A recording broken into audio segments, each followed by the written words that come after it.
Chapter 4 Dragon Season. Gold makes people do strange things, and Lord Neverember's hidden cache of dragons is up for grabs.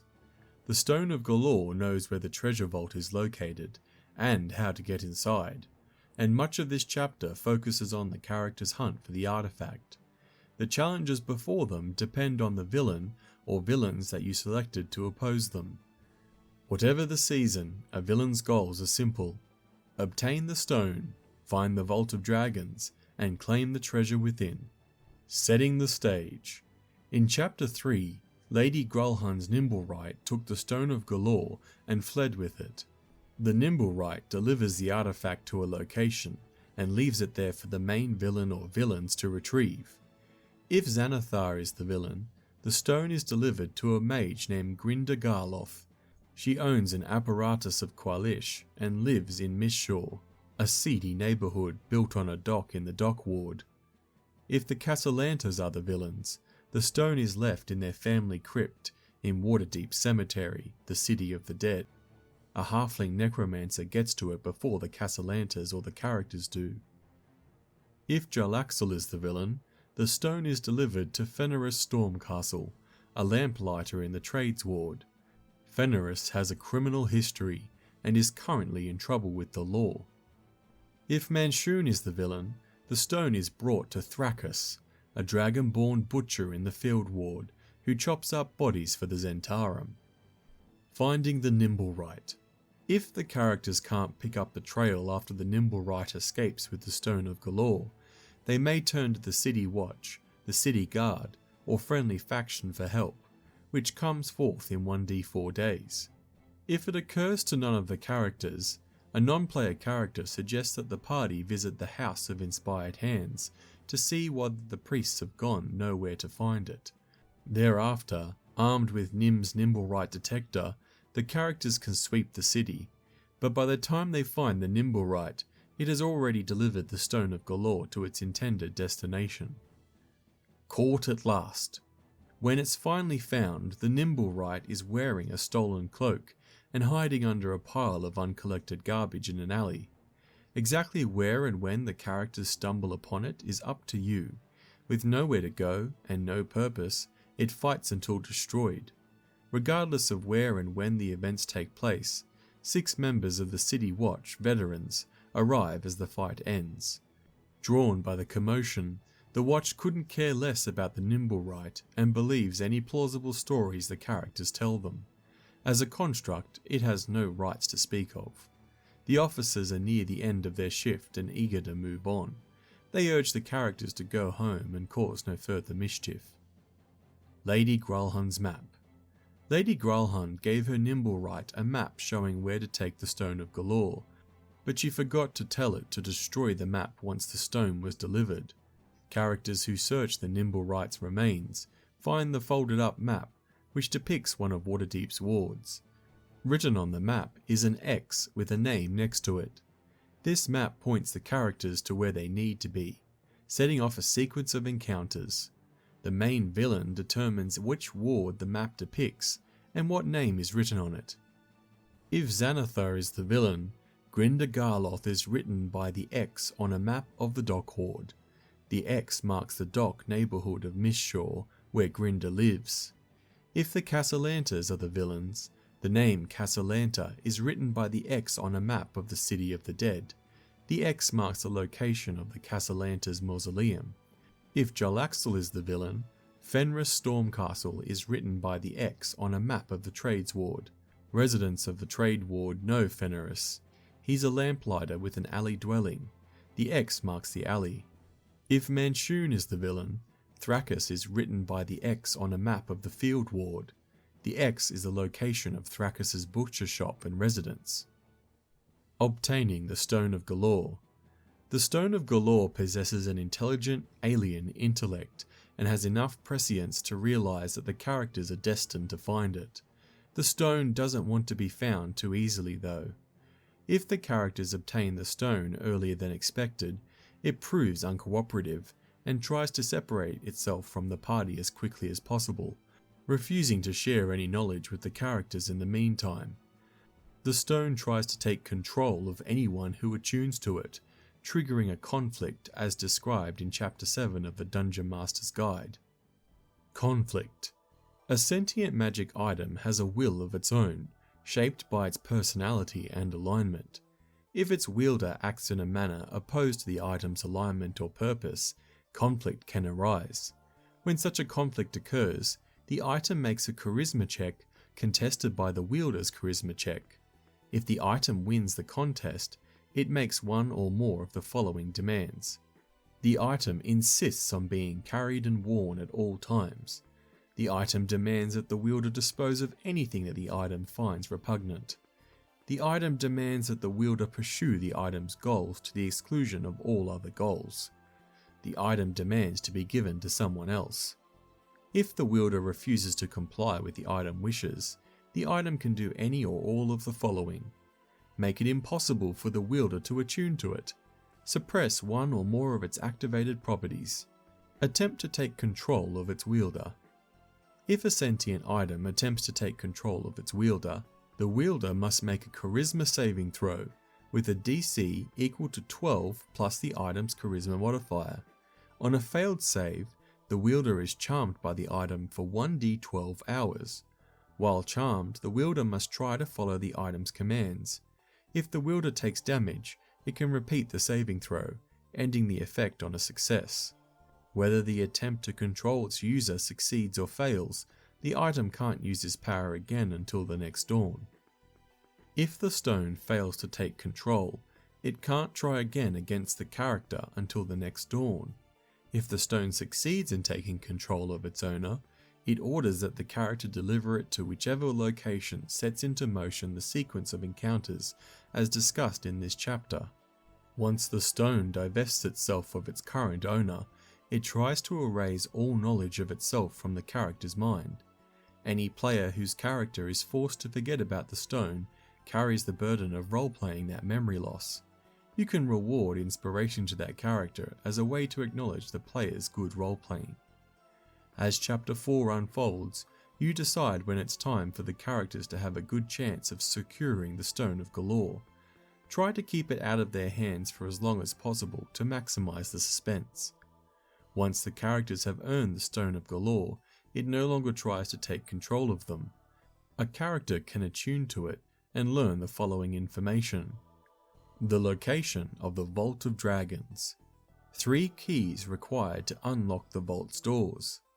The name of the vault's golden dragon guardian, and the powers of the staff in its possession. The Dragonstaff of Ahghairon. A legendary staff that requires attunement.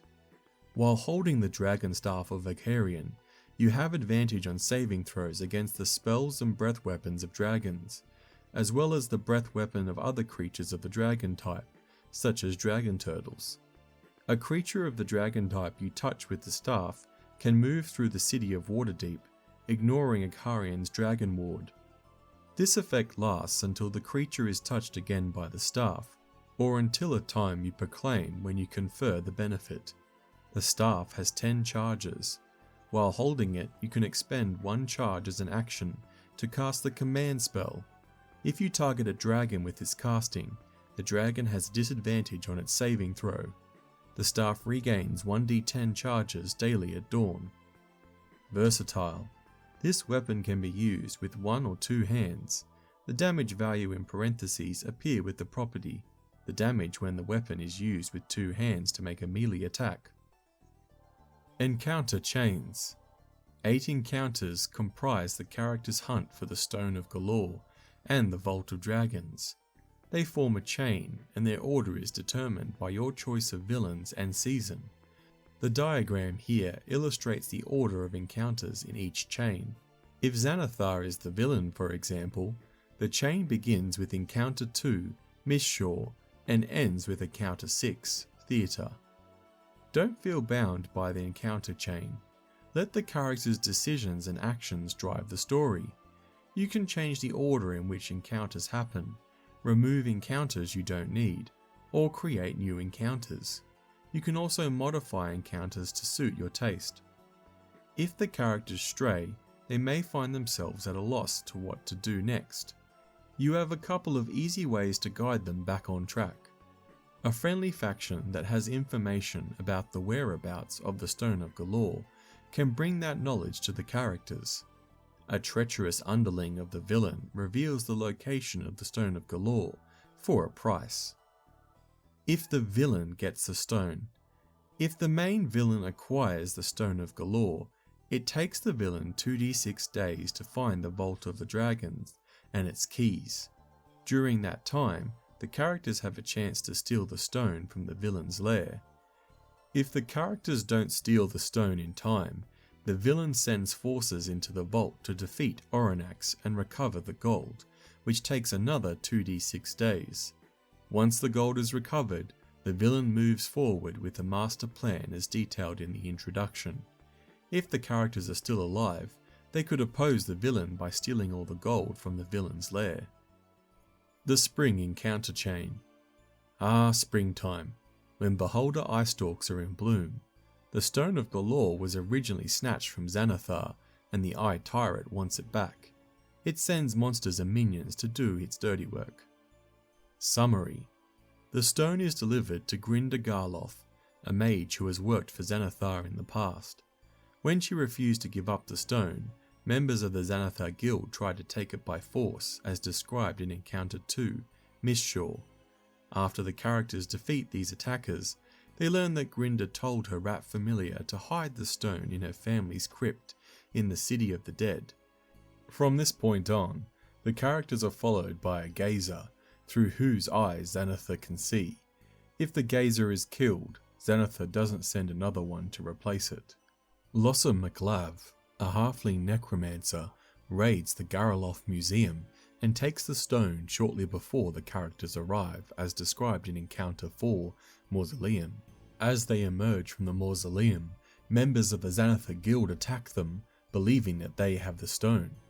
A clue left behind in the mausoleum leads the characters to an old windmill in the southern ward and a pair of grave robbers, as described in Encounter 10, Converted Windmill. Fearing arrest, the grave robbers point them to a cellar complex under the trades ward, as described in Encounter 9, Cellar Complex. When the characters arrive, they find Lossa surrounded by foes, and Kenku working for the Xanathar Guild making off with the stone. A chase through the streets on or before Trolltide, as described in Encounter 3, Street Chase, ends when the Kenku, fearing capture, duck into an old tower, as described in Encounter 7, Old Tower. If they are caught and confronted, the Kenku hand over the stone. The Xanathar Guild makes at least one attempt to regain the stone, as described in Encounter 1, Alley. Any character who becomes attuned to the stone learns that the Vault of Dragons lies beneath a theatre in the castle ward, Encounter 6, the theatre. Weather effects. Until the encounter chain is complete, the following weather effects are in play. Heavy rain. Heavy rain falls from noon until midnight. Creatures in the rain have disadvantage on wisdom perception checks that rely on hearing or sight. The rain also extinguishes open flames. Visibility is reduced to 60 feet. Thick fog. Until midnight until noon, the city is engulfed in thick fog. Creatures in the fog have disadvantage on wisdom perception checks that rely on sight, and visibility is reduced to 30 feet. Summer encounter chain. As Waterdevians contend with sweltering heat, the Cassalanters send disciples of their Asmodeus worshipping cult to seize the Stone of Golorr, who deftly avoid entanglements with local authorities. Summary. The characters arrive at the Cassalanters Mausoleum to find several dead cultists inside, as described in Encounter 4, Mausoleum. A left-for-dead survivor reveals that these cultists were betrayed by two of their own. The characters head to an old windmill in the southern ward, where the cult fanatics practice their diabolical faith, as described in Encounter 10, Converted Windmill. Spine devils swoop in, snatch the stone and flee, setting up a rooftop chase, as described in Encounter 5, Rooftop Chase. The spine devils deliver the stone to a hire coach parked in an alley, as described in Encounter 1, Alley. Inside the coach is Victorio Cassalanters Villain, Willefort Crowell, a doppelganger in tiefling form. As the hire coach flees, a street chase ensues, as described in Encounter 3 Street Chase. When a crowd cuts off his escape route, Williford leaps out of the hire coach and tries to lose himself in the crowd. In the confusion, street urchins snatch the stone. The characters catch up to the children in their cellar hideout, as described in Encounter 9 Cellar Complex. With the Stone of Golorr in their possession, the characters emerge from the cellar complex only to find themselves surrounded by members of the City Watch. They are arrested for one or more crimes and taken to a courthouse in the dock ward to face sentencing by a magister, as described in Encounter 8 Courthouse. Meanwhile, the doppelganger tries to get the stone back. Any character who becomes attuned to the Stone of Golorr learns that the Vault of Dragons is hidden under an old tower in the Sea Ward, as described in Encounter 7 Old Tower. When they arrive at the tower, they encounter its new owner, who is discussing renovations with the various local guild members. Weather effects. Until the encounter chain is complete, the following weather effect is in play. Heatwave. During the day, a character without access to drinkable water must succeed on a DC 10 Constitution saving throw at the end of each encounter chain, or gain 1 level of exhaustion. The saving throw is made with disadvantage if the character is wearing medium or heavy armor. Characters who have resistance or immunity to fire automatically succeed on the saving throw. Autumn encounter chain. Deception and misdirection are Jarlaxle's forte. He likes to trick his rivals into working for him. He steers the characters towards the Stone of Golorr and lets them think that they're always one step ahead. Drow player characters who are a member of Bragan Dearth may find their loyalty to the party put to the test. Summary. The character visits the residences of Fenris Stormcastle, a lamplighter and retired brigand who funnels information to Bragan Dearth. They arrive to find the place ransacked, as described in Encounter 1 Alley. The Duergar who looted the residence work for the Xanathar Guild, and Bragan Dearth spies have tracked them into a cellar complex in the southern ward. In the guise of Lairs Silverhand, Jarlaxle steers the character in that direction, as described in Encounter 9 Cellar Complex. A search of the cellar complex yields a fake stone, but not the real Stone of Golorr. With no other leads, characters can follow up with Lairs at the theatre in the dock ward, as described in Encounter 6 Theatre. Jarlaxle makes the characters an offer they can't refuse, setting his agents on them if they dare to do so. Once he realizes the Xanathar Guild doesn't have the stone, Jarlaxle asks the characters to interrogate Fenris to find out where he hid it. Jarlaxle has learned that Fenris is awaiting trial at a courthouse in the castle ward, as described in Encounter 8 The Courthouse.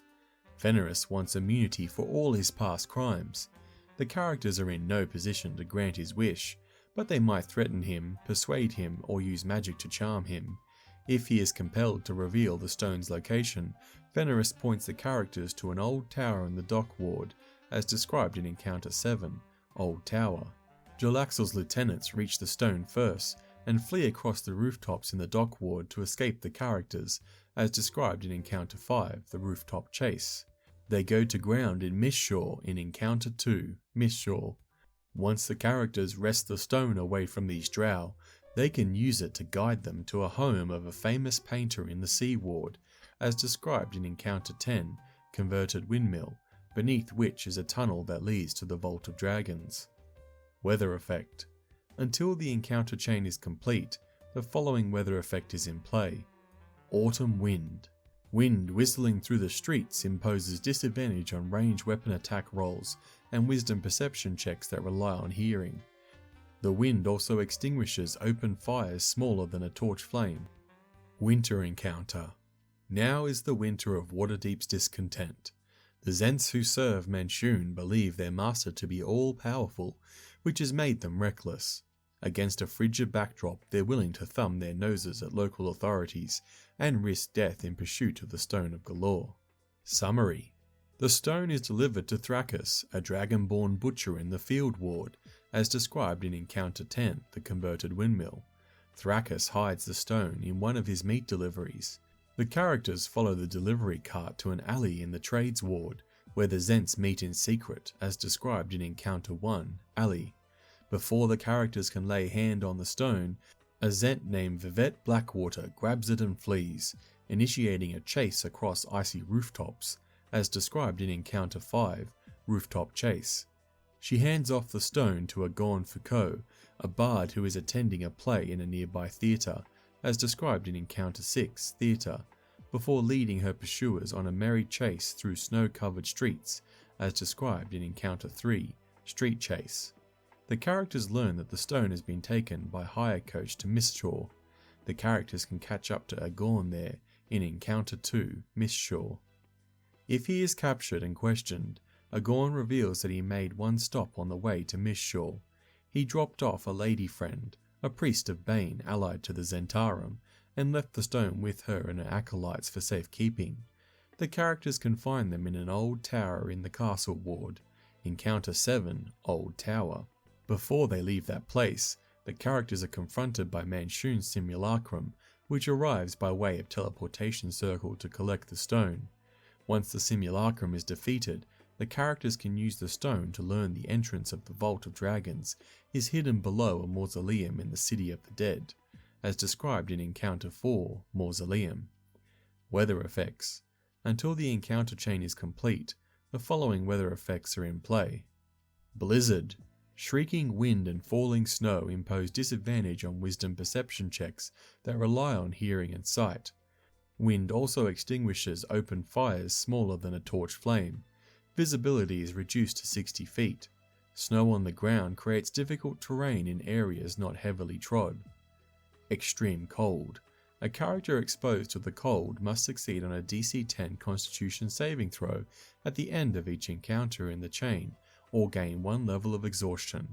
Characters who have a resistance or immunity to cold automatically succeed on their saving throw, as do those wearing cold weather gear such as thick coats, gloves, hats, and the like. Modifying encounters. You can adjust the difficulty of an encounter by adding or subtracting monsters. If you need to increase the difficulty of an encounter that has already begun, have enemy reinforcements arrive during the battle. If you find an encounter too deadly, reduce the antagonist's hit points and have non-player characters arrive to help the player characters, or have the bad guys cut their losses and flee. Encounter 1, The Alley. Use map 4.1 for this encounter. The buildings that border the alley are 30 feet or 3 stories high unless you decide otherwise. Since this encounter occurs outdoors, be mindful of any weather effects in play. Areas of the alley. Area L1, Alley Residence. This old 1-story windowless stone house with a slate roof is tucked in the middle of the alley. Surrounded by taller buildings, its doors are made of sturdy wood, and the outer door can be barred shut from within. Breaking down the barred door requires a successful DC 18 Strength Athletics check. The interior is divided into 2 rooms, a kitchen with a fireplace, and a plainly furnished bedroom. Area L2, Store. This stone building is a store of one kind or another. If an encounter doesn't specify the goods sold here, roll a 20-sided die and consult the store goods table to determine what the store sells.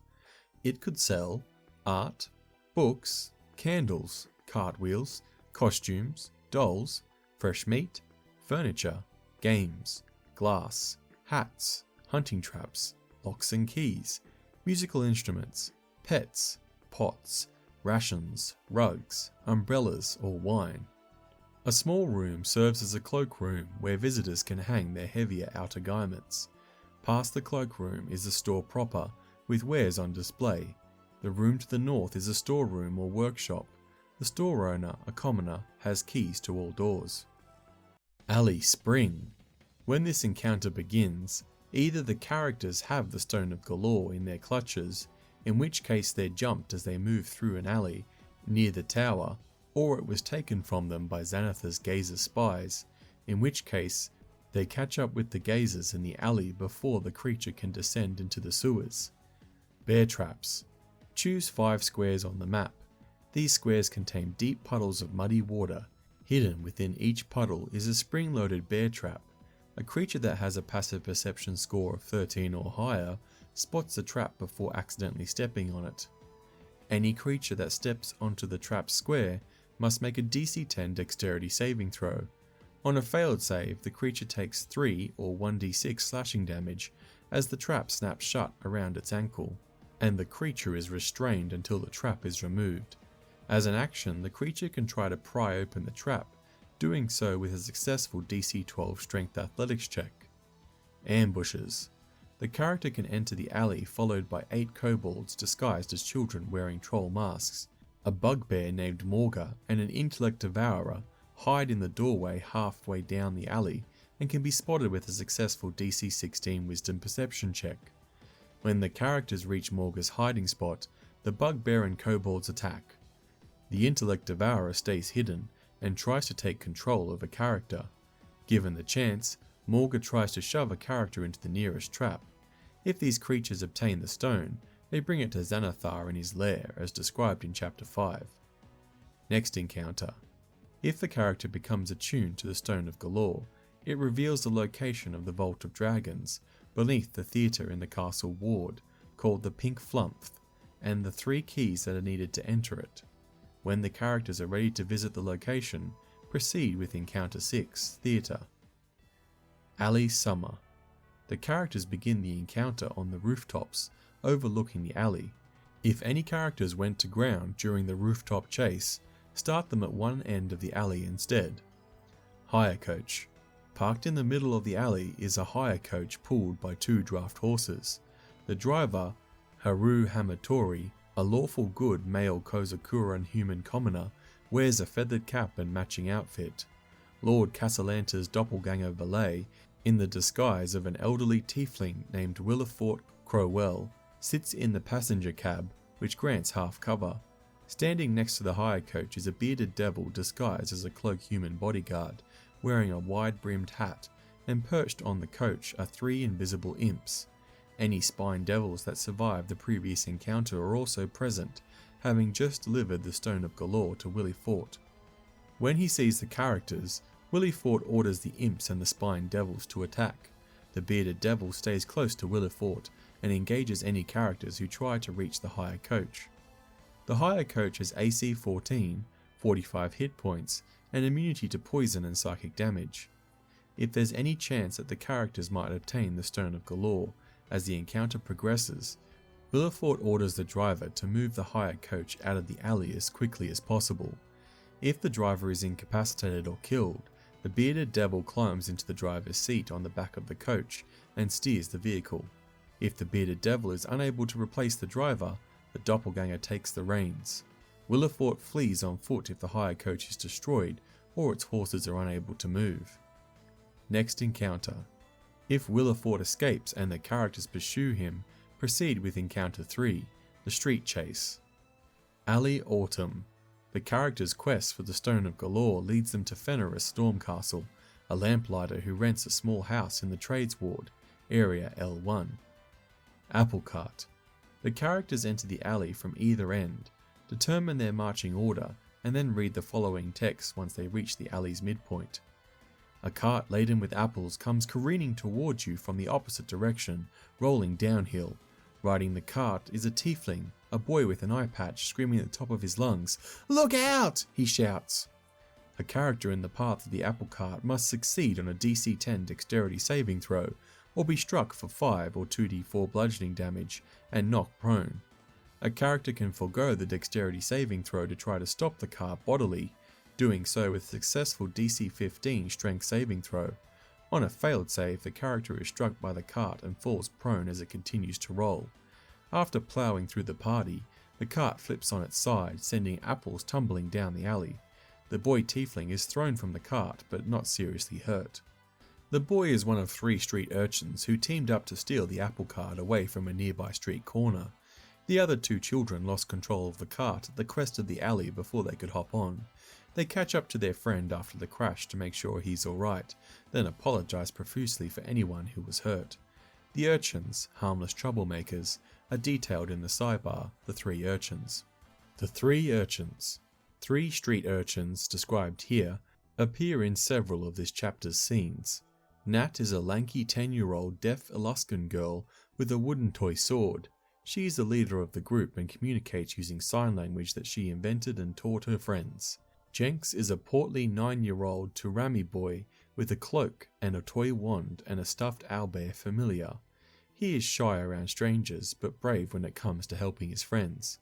Squiddly is a slim 9-year-old tiefling boy with an eye patch, a small bow and a quiver of toy arrows. He rarely thinks before he talks or acts. If they are asked about Fenris, the children know who he is. They describe him as a big man with greying hair who looks like he has been in many fights, based on the scars he wears on his face. They know nothing more about him, other than that he lives alone. If the characters don't frighten them away, the children loiter around the alley, eating apples and picking through garbage piles. Fenris's house. The door to Fenris's house stands open, and the place has been ransacked. Painted in blood on the kitchen wall is a circle with 10 equidistant lines radiating outward from its circumference, a sign of Xanathar. A thorough search accompanied by a successful DC 12 Wisdom Perception check reveals small pools of blood on the kitchen floor. A successful check also verifies that the blood on the floor and the wall is fresh. Fenris's story. Fenris Stormcastle was the founder of the Bloodhawk Posse, a gang of horse-riding brigands that, to this day, harries travellers on the road to Amphail. When he was drummed out of the gang after a botched raid, Fenris retired to Waterdeep and joined the Guild of Chandeliers and Lamplighters. Until recently, Fenris supplemented his income by spying for the city of Luskan and providing his contacts with information on the political climate in Waterdeep, as well as juicy bits of news overheard from his nightly rounds through the trade wards. He has no clue that his contacts are drow members of Dragonstaff, since they wear cloaks and keep to the shadows. Agents of the Lord's Alliance recently labelled Fenris as a wanted brigand and notified the Lords of Waterdeep, who sent the City Watch to arrest him. Fenris had a good sense to hide the Stone of Golorr elsewhere, and hopes to use it as leverage to gain his freedom as well as forgiveness for past crimes. Shortly after Fenris's arrest, drow agents of Dragonstaff showed up to collect the stone, but were waylaid by invisible Duergar hiding in the alley. The Duergar were members of the Xanathar Guild that had been sent by Narl Zindabrus to retrieve the stone. After searching Fenris's home and finding nothing, they were waiting for Fenris to return when the drow showed up. The drow barely got away with their lives. Jarlaxle in disguise. Before the characters leave the alley, Jarlaxle Banray uses his hat of disguise to approach in the guise of Lairs Silverhand, the open lord of Waterdeep. A tall, graceful woman in an emerald green cloak approaches you, her long silvery hair billowing out from under her hood. "If you've come looking for Fenris Stormcastle, I'm afraid you're too late," she says. "It appears Xanathar has gotten to him first. Fenris has something in his possession that I desire. Perhaps you can help retrieve it." Lairs tells the characters that Fenris had a sentient magic item in his possession called the Stone of Golorr, which knows the location of a large cache of gold that was embezzled from the city by its previous open lord. She asks the characters to retrieve the stone for the good of Waterdeep and deliver it to her at the Seven Masks Theatre at the Dock Ward. Lairs offers no reward other than the gratitude of Waterdeep's open lord. Jarlaxle suspects Narl Zindabrus, his spy in the Xanathar's guild, has betrayed him and is now using resources of the Dragonstaff to help the Beholder retrieve the stone. Jarlaxle also knows that Xanathar Guild has a refuge fairly close by, in a cellar complex under the southern ward. Lairs suggests that the characters search for the stone there. Jarlaxle doesn't want Narl to know that he's onto him, which is why he would rather send a small group of adventurers than call upon a Dragonstaff attack force. Characters who are suspicious of Lairs' intentions can ascertain that she's hiding something with a successful Wisdom Insight check contested by Jarlaxle's Charisma Deception check. If the characters somehow penetrate Jarlaxle's disguise, he smiles and offers them 10,000 gold pieces if they promptly deliver the stone to him at the Seven Masks Theatre. He assures them, in all honesty, that he plans to give the gold back to Waterdeep in exchange for some political goodwill. Next encounter. If the characters invade Xanathar's Guild refuge, proceed with Encounter 9, Cellar Complex. Alley Winter.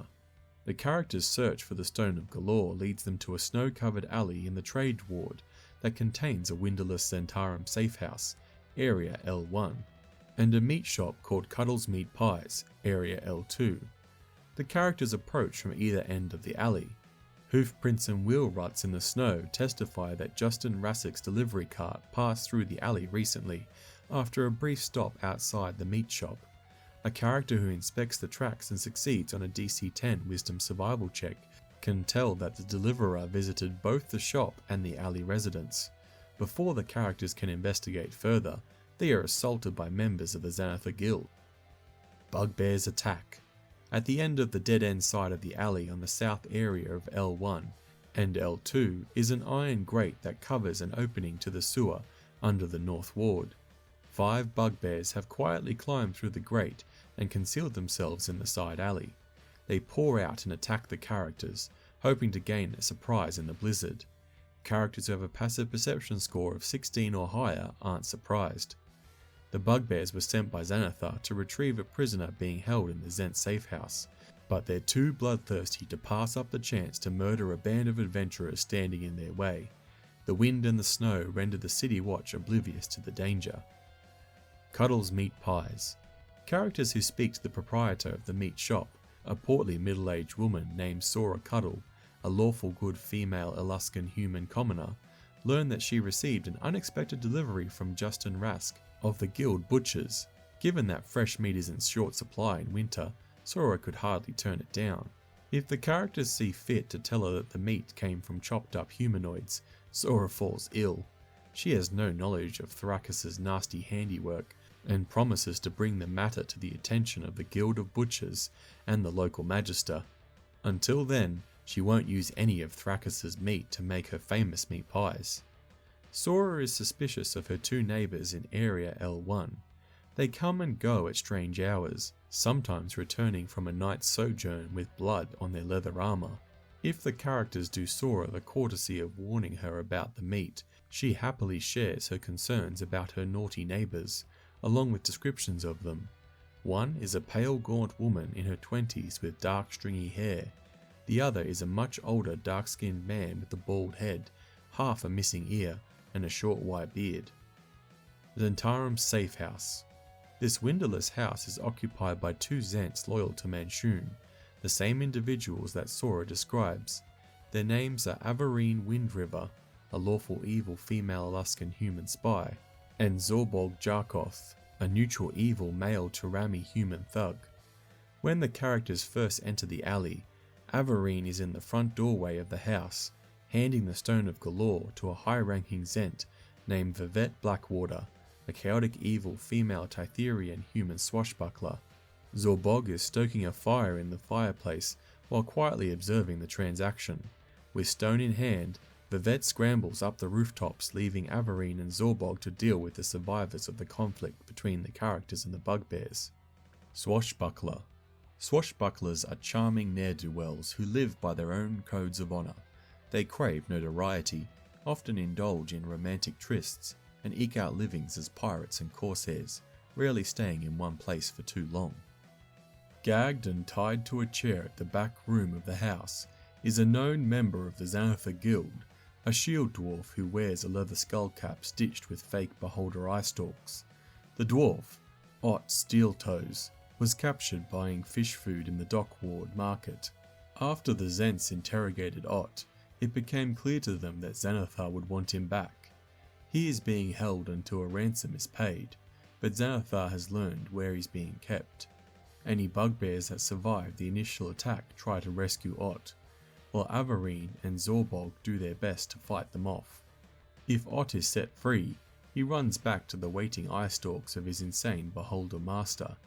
Characters who follow him there are led straight to Xanathar's lair, as described in Chapter 5. Ott Steeltoes. The dwarf Ott Steeltoes has the nerve-wracking task of tending to Xanathar's pet fish, Slygar. In his spare time, he worships Zugtamoy, the demon queen of fungi, and cultivates mushrooms, spores, and molds. He wears a leather skull cap attached with fake beholder eye stalks. Game statistics. Ott is a shield dwarf cultist with these changes. Ott is chaotic evil. He has these racial traits. His walking speed is 25 feet. He has advantage on saving throws against poison and resistance to poison damage. He has dark vision out to a range of 60 feet. He speaks Common and Dwarvish. He has intelligence of 6 with a -2 modifier, and religion with a +0 modifier. Next encounter. Any character within 10 feet of the Zent's front door can make a DC 14 Wisdom Perception check. Those who succeed on the check hear a mocking laugh above the howling wind and glimpse a cloaked figure on the nearby roof, darting away through the blizzard. If the characters chase after this figure, proceed with Encounter 5, Rooftop Chase. Encounter 2, Mistshore. Mistshore is a rundown dockward neighbourhood that reeks of fish and scorched timber. A fire swept through the area a little over a year ago, and most of the buildings are now burnt out shells with, at best, sails for roofs. Fishing poles and nets line the dock, and the 15-foot deep water is covered by a thick layer of ice during the winter. Areas of Mistshore. Mistshore is a riotous assemblage of ramshackle homes made of wood from old ships and inhabited by impoverished Waterdeepians. Several buildings were reduced to ash by the fire last year, although some were rebuilt. Others were ruined beyond repair and now are used as roofless dens by homeless children and rats. The following locations are keyed to map 4.2. Area D1, Kraken's Folly. The Kraken's Folly is a beached pirate ship that some residents of Mistshore use as a tenement. At any given time, 46 bandits loiter on deck, hoping that someone who needs muscle will offer them work. These ruffians live in the rat-infested cabins below deck. They are willing to come to the aid of anyone who asks, for a price. Each demands 1 gold piece to get involved in a fight or to create a distraction on behalf of their employer. Area D2, Grinda's Residence. A mad treasure hunter named Grinda Garloth, a chaotic neutral female Eluskan human mage who speaks Common, Dwarvish, Halfling and Undercommon, lives here. Her ramshackle home contains an unmade bed, alchemist's laboratory, a small stove, a coat rack, a table, a stool, a stuffed chair in poor condition, a wash basin, and a locked wooden sea chest with a glyph of warding spell cast on it. Grinda carries the key, and the glyph triggers an explosive runes effect if anyone other than Grinda lifts the lid of the chest. Chest.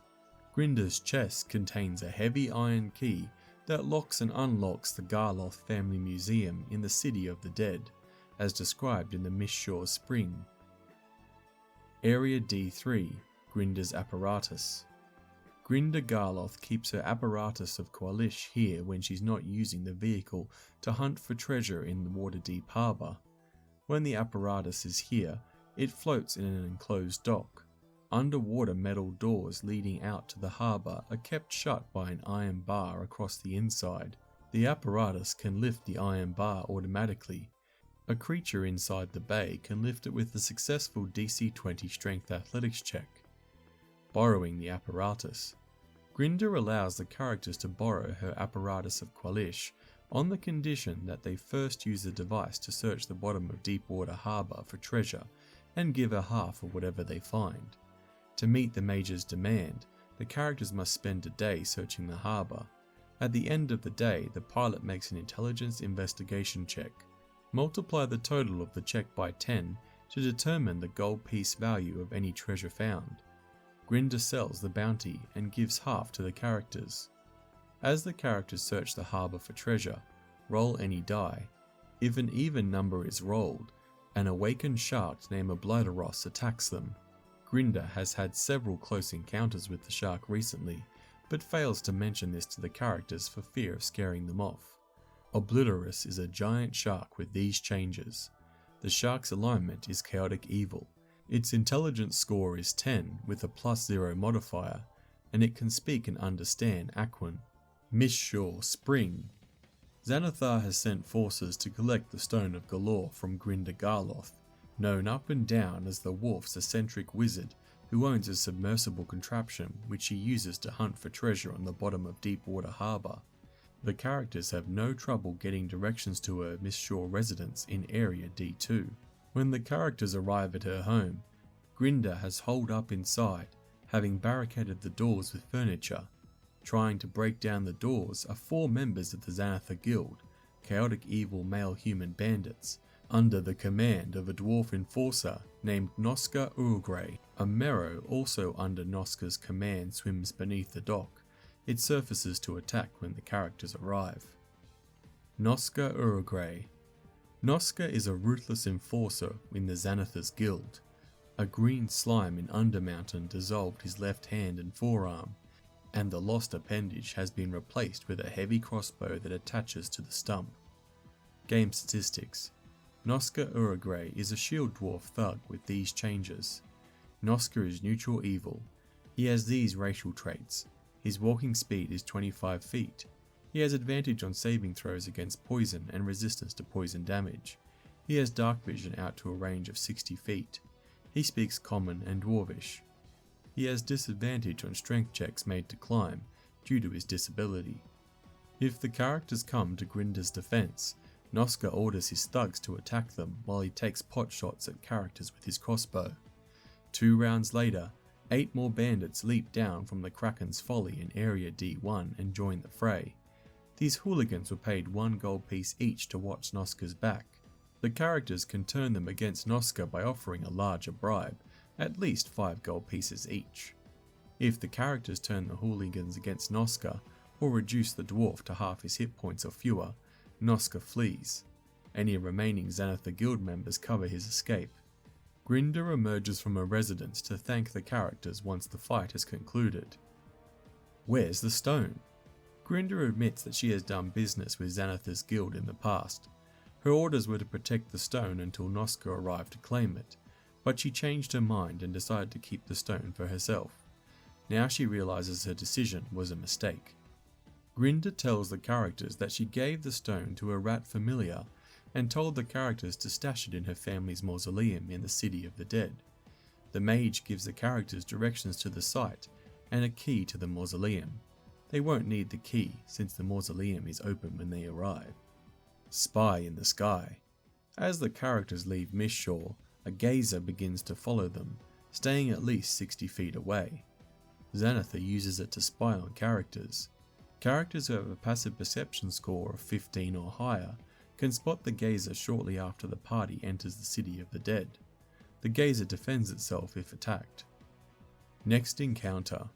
Armed with the directions to the Garloth Mausoleum, the characters can head for the City of the Dead. The spring chain continues with Encounter 4 Mausoleum. Mistshore Autumn. At the end of their pursuit, the characters corner Felrek Fiend and Kreb Masculia in Mistshore. The 2 drow gunslingers lurk behind Kraken's Folly in Area D1 and wait to be rescued. When the characters confront them, Felrek and Krib stall for time until their escape vehicle arrives. If either drow falls, the other tosses the stone into the harbour to keep it from falling into enemy hands. A character can recover the sunken stone by using a detect magic spell to help pinpoint its location. Big Belchy. A mechanical dragon turtle dubbed Big Belchy sank in Deepwater Harbour almost a century ago. Lanternese gnomes working for Jarlaxle have managed to repair the construct. 2 rounds after the characters corner Felrek and Krib, Big Belchy surfaces next to the dock on initiative count 5, close enough so that the drow can leap onto its barnacle-encrusted back on their next turn. In the rounds after it surfaces, the mechanism breathes a cloud of steam on the dock in a 30-foot cube. It begins to move away at a swimming speed of 20 feet. Any character in the cloud of steam must make a DC 14 dexterity saving throw, taking 22 or 4d10 fire damage on a failed save, or half as much on a successful one. Big Belchy can breathe steam only once. On each of its turns thereafter, it swims a total of 40 feet towards Jarlaxle's flagship, the Eye Catcher, which is anchored in the middle of the harbour 1 mile away. Big Belchy has an AC of 18, 75 hit points, and immunity to poison and psychic damage. If it is reduced to 0 hit points, it sinks once more to the bottom of Deepwater Harbour. If the drow is still on its back when it goes down, they swim the rest of the way to the Eye Catcher but gain 2 levels of exhaustion from the cold water and exertion. If the drow are defeated while on Big Belchy's back, the Stone of Golorr tumbles off the mechanical dragon's turtle shell and drops into Deepwater Harbour. If the water is deep enough, the characters might need to borrow Rinder Garloth's apparatus of Qualish to recover it. Next encounter. If the characters become attuned to the Stone of Golorr, it reveals the location of the Vault of Dragons, beneath the old stone windmill in the Sea Ward, and 3 keys needed to enter it. When the characters are ready to visit the location, proceed with Encounter 10, Converted Windmill. Mistshore Winter. The characters head to Mistshore in search of the man they believe has the Stone of Golorr. En route to that destination, the man has his hire coach make a brief stop at the castle ward to drop off his lady friend. She now has the stone, a fact that characters can discover by questioning the man, a bard named Agon Foucault. Bard. Bards are gifted poets, storytellers and entertainers who travel far and wide, commonly found performing in taverns or in the company of jolly bands of adventurers, rough and tumble mercenaries or wealthy patrons. Agon made such a good impression on Manshoon that he was elevated quickly through the ranks of the organisation, but his life is full of disappointment otherwise. He has not achieved the fame he craved, nor earned the wealth he felt he was entitled to. He has adopted the Zentarum credo that power comes to those who deserve it, and has come to see the Black Network as a family of sorts. Agon has come to Mistshore to visit a member of his actual family, his mother, who is gravely ill and lives in abject poverty. A waiting coach. Waiting at the edge of the neighbourhood is the hire coach that bore Agon Foucault through the blizzard to Mistshore. 2 draft horses stamp their hooves impatiently in the snow. The driver, Rowan Evenwood, a lawful good female Chondathan human commoner, was paid extra to wait for Agon to return. He left in a hurry, and she doesn't know how long she is expected to wait, but her patience has limits. A cold reception. A blizzard is tearing through Mistshore, turning its rotten tenements into dark looming shapes behind bales of blowing snow. The water around the dock is frozen solid, and impoverished commoners clad in tattered garments gather around sputtering campfires for warmth. These folk are suspicious of anyone they don't recognise, and far from welcoming, even towards those who show them charity. These people would tear the clothes from the character's back given half a chance. Ice escapades. Playing on the ice underneath the docks are 3 street urchins wearing frayed cloaks and gloves. They dart in and out of view, hurling snowballs at each other and laughing as the blizzard batters the structures above them. When the children see the characters for the first time, their interest is piqued. The children fancy themselves adventurers of sorts, and they are quick to idolise and emulate the real ones. Squiddly even has the audacity to hurl a snowball at one of them, with a +0 to hit. The children know who Agon Foucault is, because he used to live and play music in Mistshore. They offer to lead the characters to his mother's residence. Mother and son. Pick one of the unmarked buildings on map 4.2 to serve as Foucault's residence. Agon Foucault, a neutral evil Turami bard, is inside, trying to smother his bedridden mother, Marta, a neutral female Turami human commoner with 1 hit point, with a sack she uses as a pillowcase. With tears born of joy and sadness streaming down his face, Agon is cutting loose his old family ties and embracing his new family, the Zentarum. The characters can stop him from committing matricide by pulling him away from his mother before she suffocates. Agon was moved to perpetrate this act by a play he saw in the theatre and by his lady friend, Amath Sesent, whom he entrusted the Stone of Golorr. He won't give up her location willingly, though magic can be used to pry information from his lips. Characters can also speak to the hire coach driver, Rowan Evenwood, who dropped off Agon's lady friend before transporting Agon to Mistshore. Amath lives in an old tower in the castle ward called Yellowspire. Zents in the Wild. As the characters leave the Foucault residence, with or without Agon as their prisoner, they are surrounded by 9 Zentarum thugs. The thugs fight to the death while Agon tries to escape. If he gets away, the characters might encounter him again in Chapter 8. As the Zents attack and Agon attempts to flee, The characters hear a child's scream coming from the opposite direction. Through the blowing snow they can see that one of the urchins, Jenks, has fallen through a thin patch of ice and is in danger of sinking to the bottom of the harbour. His two friends are trying to pull him out of the hole, but he's too heavy. The children are roughly 30 feet away. A character within arm's reach of Jenks can use an action to try to pull the boy from cold water, doing so with a successful DC 11 Strength Athletics check. If no adults come to Jenks' aid within 1 minute of his falling through the ice, he sinks below the surface and begins to drown as cold water overcomes him. If the characters find themselves outmatched by the Zents, help comes in two forms. 2 Harper spies sent by Romelia Haventree appears on the scene, and their names are Selzar Lawrence, a chaotic good male Titherian human, and Maeva Oxlander, a neutral good female Chondathian human. If the battle doesn't turn quickly in the party's favour, Grinda Garloth from Area D2 appears and uses her magic to aid them. Next encounter. Armed with information from Orgon Foucault or his hire coach driver, the characters might feel compelled to pay a visit to Yellowspire in the castle ward. Proceed with Encounter 7, the Old Tower. Encounter 3, Street Chase. For this encounter, use the chase rules and the Urban Chase Complications table in Chapter 8 of the Dungeon Master's Guide. The chase plays out as a theatre of the mind experience. Consequently, you don't need a map to run this encounter. The chase occurs outdoors, so be mindful of any weather effects in play. Chases. Strict application of the movement rules can turn a potentially exciting chase into a dull, predictable affair. Faster characters always catch up to slower ones, while creatures with the same speed never close the distance between each other. This set of rules can make chases more exciting by introducing random elements. Beginning a chase. The chase requires a quarry and at least one pursuer. Any participant not already in initiative order must roll initiative. As in combat, each participant in the chase can take one action and one move on its turn. The chase ends when one side drops out or the quarry escapes.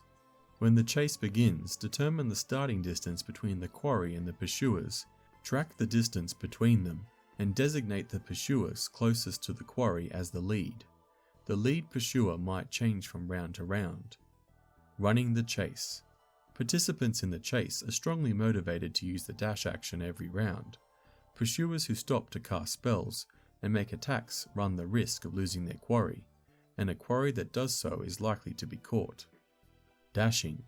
During the chase, a participant can freely use the dash action a number of times equal to 3 plus its constitution modifier.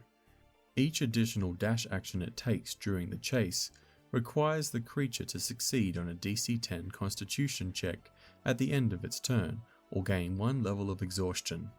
A participant drops out of the chase if its exhaustion reaches level 5, since its speed becomes 0. A creature can remove the levels of exhaustion it gained during the chase by finishing a short or long rest. Spells and attacks. A chase participant can make attacks and cast spells against other creatures within range. Apply the normal rules for cover, terrain, and so on to the attacks and spells. Chase participants can't normally make attacks of opportunity against each other, since they are all assumed to be moving in the same direction at the same time. However, participants can still be targets of opportunity attacks from creatures not participating in the chase. For example, adventurers who chase a thief past a gang of thugs in an alley might provoke attacks of opportunity from the thugs. Ending a chase. A chase ends when one side or the other stops, when the quarry escapes, or when the pursuers are close enough to catch their quarry. If neither side gives up the chase, the quarry makes a dexterity stealth check at the end of each round, after every participant in the chase has taken its turn. The result is compared to the passive wisdom perception score of the pursuers. If the quarry consists of multiple creatures, they all make the check. If the quarry is never out of the lead pursuer's sight, the check fails automatically. Otherwise, if the result of the quarry's check is greater than the highest passive score, that quarry escapes. If not, the chase continues for another round. The quarry gains advantage or disadvantage on its checks based on prevailing circumstances, as shown in the escape factors table. If one or more factors give the quarry both advantage and disadvantage on its check, the quarry has neither, as usual. Escape factors. If the quarry has many things to hide behind, it has advantage. If the quarry is in a very noisy or crowded area, it has advantage. If the quarry has few things to hide behind, it has disadvantage. If the quarry is in an uncrowded or quiet area, it has disadvantage. The lead pursuer is a ranger or has proficiency in survival, the quarry has disadvantage. Other factors might help or hinder the quarry's ability to escape, at your discretion. For example, a quarry with a fairy fire spell cast on it might have disadvantage on checks made to escape because it's much easier to spot. Escape doesn't necessarily mean the quarry outpaces its pursuers. For example, in an urban setting, escape might mean the quarry ducked into a crowd or slipped around a corner without leaving a clue as to where it went. Chase complications. As with any good chase scene, complications can arise to make a chase more pulse-pounding. The Urban Chase Complications table and the Wilderness Chase Complications table provide several examples. Complications occur randomly. Each participant in the chase rolls a d20 at the end of its turn. Consult the appropriate table to determine whether a complication occurs. If it does, it affects the next chase participant in the initiative order, not the participant who rolled the die. The participant who rolled the die, or the participant affected by the complication, can spend inspiration to negate the complication. Characters can create their own complications to shake off pursuers, for example, casting the web spell in a narrow alleyway. Adjudicate these as you see fit. Urban Chase Complications. Roll a d20. On a result of 1, a large obstacle such as a horse or cart blocks your way. Make a DC 15 Dexterity Acrobatics check to get past the obstacle. On a failed check, the obstacle counts as 10 feet of difficult terrain. On a result of 2, a crowd blocks your way. Make a DC 10 Strength check or a Dexterity Acrobatics check, your choice, to make your way through the crowd unimpeded. On a failed check, the crowd counts as 10 feet of difficult terrain. On a result of 3, a large stained glass window or similar barrier blocks your path. Make a DC 10 Strength saving throw to smash through the barrier and keep going. On a failed save, you bounce off the barrier and fall prone. On a result of 4, a maze of barrels, crates and similar obstacles stand in your way. Make a DC 10 Dexterity Acrobatics or Intelligence check, your choice, to navigate the maze. On a failed check, the maze counts as 10 feet of difficult terrain. On a result of 5, the ground beneath your feet is slippery with rain, spilled oil, or some other liquid. Make a DC 10 Dexterity saving throw. On a failed save, you fall prone. On a result of 6, you come upon a pack of dogs fighting over food. Make a DC 10 Dexterity Acrobatics check to get through the pack unimpeded. On a failed check, you are bitten and take 1d4 piercing damage, and the dogs count as 5 feet of difficult terrain. On a result of 7, you run into a brawl in progress. Make a DC 15 Strength Athletics, Dexterity Acrobatics, or Charisma Intimidation check, your choice, to get past the brawlers unimpeded. On a failed check, you take 2d4 bludgeoning damage, and the brawlers count as 10 feet of difficult terrain. On a result of 8, a beggar blocks your way. Make a DC 10 Strength Athletics, Dexterity Acrobatics, or Charisma Intimidation check, your choice, to slip past the beggar. You succeed automatically if you toss a coin to the beggar. On a failed check, the beggar counts as 5 feet of difficult terrain. On a result of 9, an overzealous guard mistakes you for someone else. If you move 20 feet or more on your turn, the guard makes an opportunity attack against you with a spear, +3 to hit, dealing 1d6 + 1 piercing damage on a hit.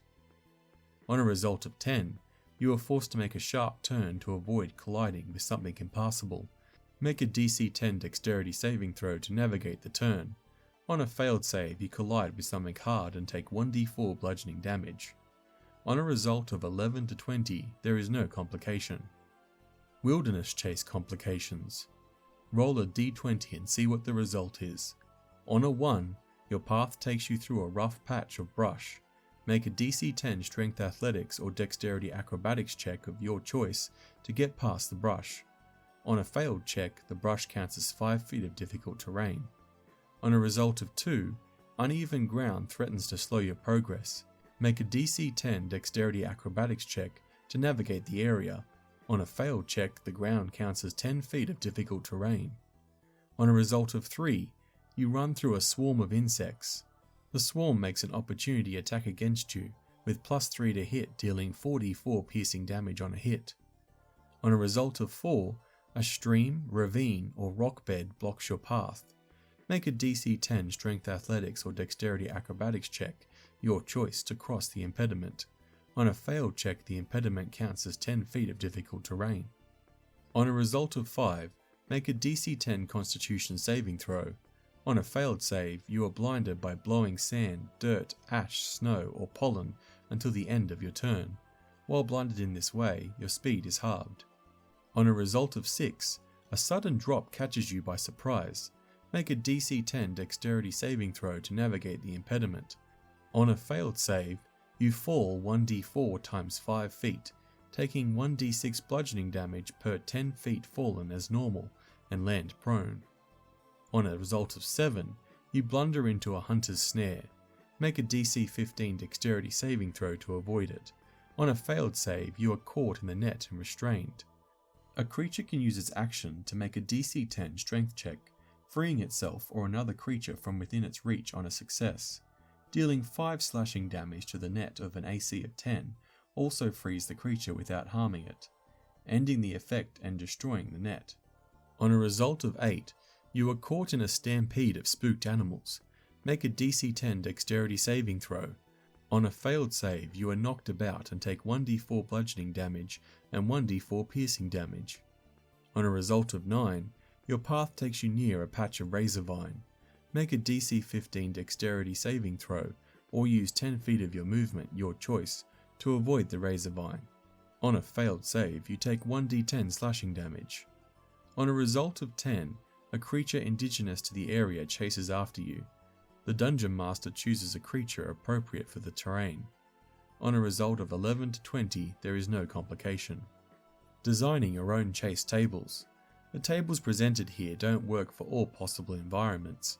A chase through the sewers of Baldur's Gates, or through a spiderweb-filled alley of Mezzobaranzan, might inspire you to create your own table. Splitting up. Creatures being chased can split up into smaller groups. This tactic forces pursuers to either divide their forces or allow some of their quarry to escape. If a pursuit splits into several smaller chases, resolve each chase separately, run a round of one chase, then a round of the next, and so on, tracking the distances for each separate group. Mapping the chase. If you have the opportunity to plan out a chase, take the time to draw a rough map that shows the route. Insert obstacles at specific points, especially ones that require the characters to make ability checks or saving throws to avoid slowing or stopping, or use random tables such as the ones described here. Otherwise, improvise as you play. Complications can be barriers to progress, or opportunities for mayhem. Characters being chased through a forest by bugbears might spot a wasp nest and slow down long enough to attack the nest or throw rocks at it, thus creating an obstacle for their pursuers. A map of a chase can be linear or have many branches, depending on the nature of the case. For example, a minecart chase might have few if any branches, while a sewer chase may have several. Role reversal. During a chase, it's possible for the pursuers to become the quarry. For example, characters chasing a thief through a marketplace might draw unwanted attention from other members of the Thieves' Guild. As they pursue the fleeing thief, they may also evade the thieves pursuing them. Roll initiative for the new arrivals and run both cases simultaneously. In another scenario, the fleeing thief might run into the waiting arms of his accomplices. The outnumbered characters might decide to flee with the thieves in pursuit. Street Chase Spring. A Kenku in cahoots with the Xanathar Guild has the Stone of Golorr and is running through the streets with it. The Kenku is 60 feet away from the characters at the start of the chase. If at any point the Kenku is incapacitated, another Kenku previously hidden by the rain or fog joins the chase, acting next in the initiative count. It suddenly appears, snatches the stone, and flees with it. Next encounter. When the characters are close to catching the Kenku, or when you want to end the chase, the creature ducks into an old tower. Proceed with encounter 7, the old tower. Street Chase Summer. The characters pursuing Lord Cassalanter's doppelganger valet will have fought as he flees into a hire coach or on foot. The chase takes place on a crowded street in front of agog spectators. If you haven't been tracking distances between the doppelganger and the characters, assume the characters are 120 feet away from their quarry at the start of the chase, if Williford is travelling by hire coach, or 60 feet away if the doppelganger is on foot. The hire coach has an initiative modifier of +0, and Williford moves with it. A creature in the hire coach doesn't need to roll on the Urban Chase Complications table on its turn. Crowded Street. If Williford flees on a hire coach, his getaway is thwarted on the third round of the chase when a large crowd blocks the road, forcing the hire coach to a stop. If the chase occurs on Founder's Day, the crowd is part of the holiday celebration. The doppelganger jumps out of the hire coach on his next turn and makes his way through the crowd on foot. Any creature in the crowd has half cover, and any attack that misses the creature because of the cover hits an innocent commoner instead. If Williford is incapacitated, a raven abruptly swoops down, acting as the next initiative count. It snatches the stone and flees with it. This raven is a shape-changed imp that works for Lady Cassalanter. Street Urchins. The chase ends when the 3 street urchins steal the stone either by pickpocketing it from the doppelganger or by shooting a toy arrow at the raven, causing it to drop the stone. Once they have the stone, the street urchins quickly lose themselves in the crowd. If Williford the doppelganger is still around, he tries to slip away, believing he still has the stone. The imp, if present, turns invisible and circles around the crowd in a futile attempt to find the stone.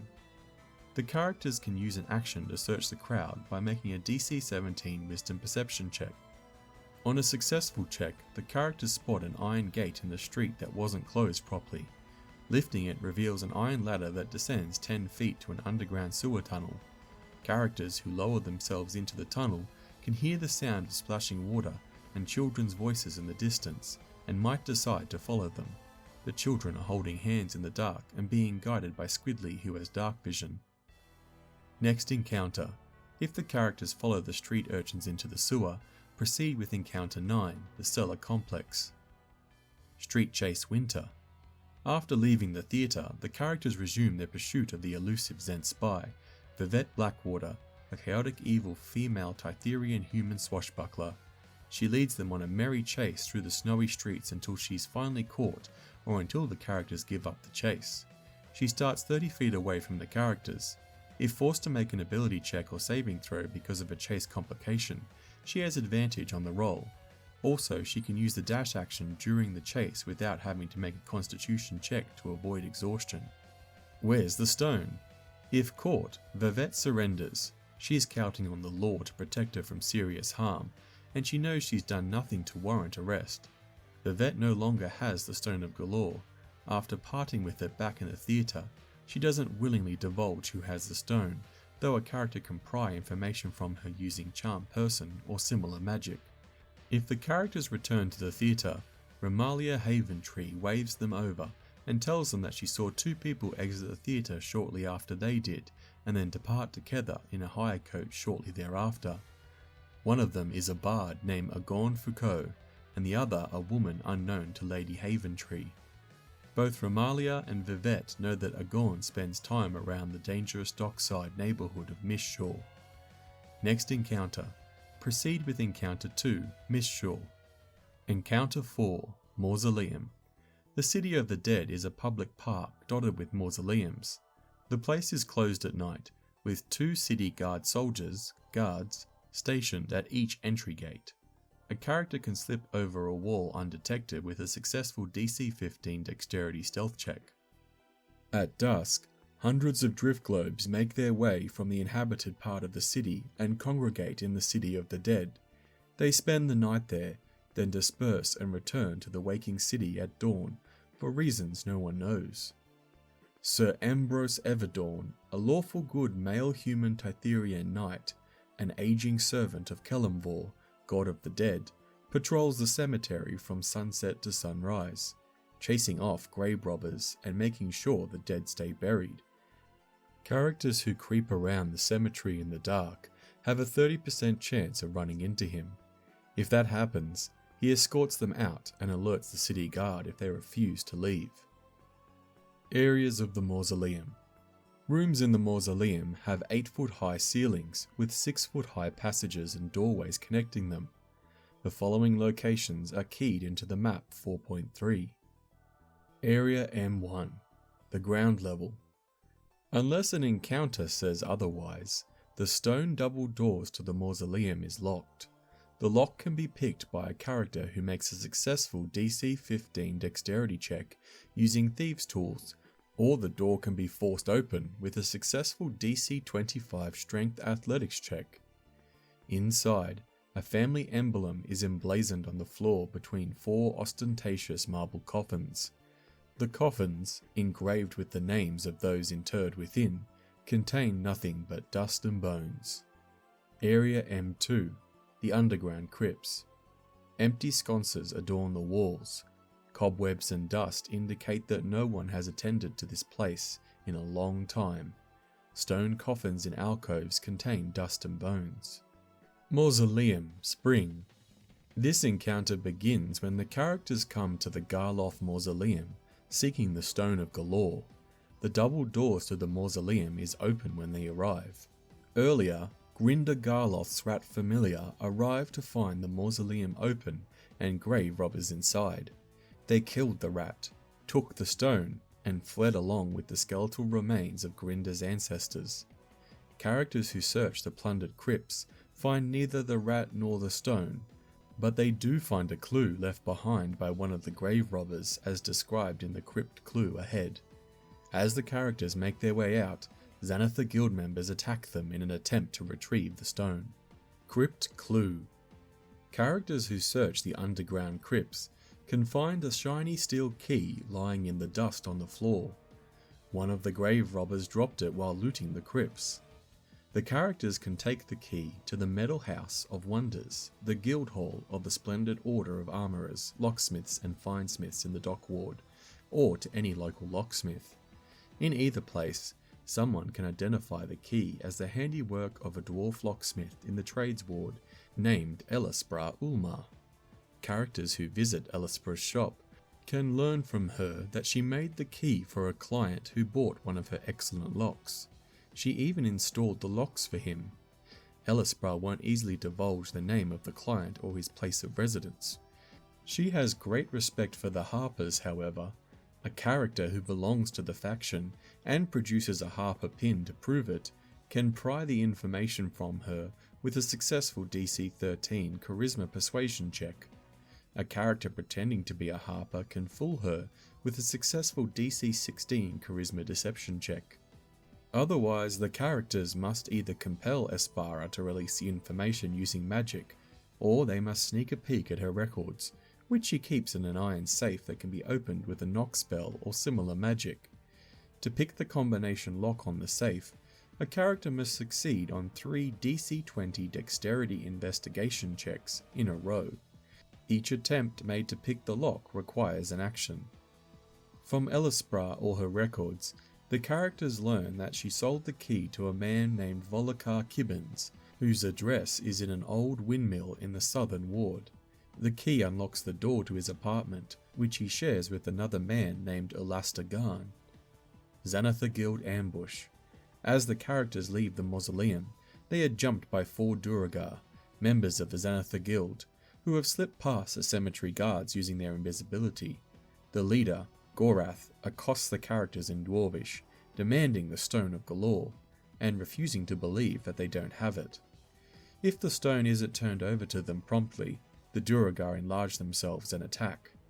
Xanathar watches the battle unfold through the eyes of a gazer, which stays out of the fight and tries to remain unseen. If this encounter occurs at night, there's a 50% chance that Ambrose Everdawn hears the disturbance and investigates, arriving after 2 Duergar fall in battle. The characters can convince him that they're not grave robbers with a successful DC 15 Charisma Persuasion check. If they're polite, Ambrose escorts them out of the City of the Dead and warns them not to trespass again. Otherwise, he attempts to subdue them and turn them over to the city guard. Next encounter. Once they trace the key to its owner, the characters can head to the southern ward in search for Volkar Kibbins. The spring chain continues with Encounter 10, Converted Windmill. Mausoleum Summer. The characters travel to the City of the Dead, which is open to the public from dawn until dusk. One well-maintained mausoleum has the name Cassalanter engraved above its entrance. The outer door is locked when the characters arrive in a search for the Stone of Golorr. A successful DC 20 intelligence investigation check reveals that it has been opened recently, as evidenced by dirt smears on the door. A character can try to pick the lock using thieves' tools, doing so with a successful DC 15 dexterity check. A knock spell or similar magic also opens the door. Human footprints crisscross through the dust on the upper level. A search of the underground crypt reveals bodies of 3 humans, 2 males and a female, all dressed in hooded robes. Further inspection reveals that the woman is still breathing, unconscious with 0 hit points. Left for dead. The 3 cultists were low-ranking members of Victorio Cassalanter's cult of Asmodeus. They were betrayed by 2 cult fanatics acting on orders from Lord Cassalanter, who not only wants the Stone of Golorr, but also, as a security precaution, intends to eliminate cult members who know too much about it. These 3 cultists were felled by daggers and inflict wound spells. The survivor is Vailel Luval, a lawful evil female Tytherian human cultist, a 30-year-old Waterdavian florist. She was brought into the cult by her boyfriend, Oliver Tornrudder, who lies dead nearby. The other dead cultist is named Kaeth Warloon. If she is healed, Vailel regains consciousness. She reveals that the cult fanatics, Arnzauronda and Sephia Nelreich, would likely have taken the stone to an old windmill in the southern ward, where they hold their own ceremonies worshipping Asmodeus. Vailel can provide directions, or she can lead the characters there if she's fully healed, for the sake of avenging her murdered lover. Vailel believes the cult fanatics acted on their own, not under Lord Cassalanter's order. She won't reveal the Cassalanters as the leaders of the cult unless magically compelled to do so. Next encounter. Proceed with Encounter 10, Converted Windmill. Villain Lairs. Chapters 5 through 8 describes the lairs of the main villains. The characters might want to explore the lairs for a variety of reasons, including the following: disrupting the villain's operations, gaining an audience with the villain, perhaps to forge a truce or an alliance, completing a special mission for a faction, investigating a false clue given to them as part of a scheme concocted by another villain, stealing the Stone of Golorr if the villain has it, or finding leads on its whereabouts when the trail goes cold. Mausoleum Winter. The Stone of Golorr has revealed that the Vault of Dragons lies beneath the Brandeth family mausoleum in the City of the Dead. The characters are unlikely to know it, but the Brandeth family is an old one. Lord Dagol Neverember married into it for its wealth, and Lady Brandeth gave birth to his son, Rainier. It's a dark irony that Neverember entrusted the location of his embezzled gold to his dead wife's family. Rainier Neverember would be horrified, but is not surprised to learn the truth. The cemetery is buried in snow, and though some visitors are drawn to its scenic beauty even in winter, the blizzard keeps most of them away.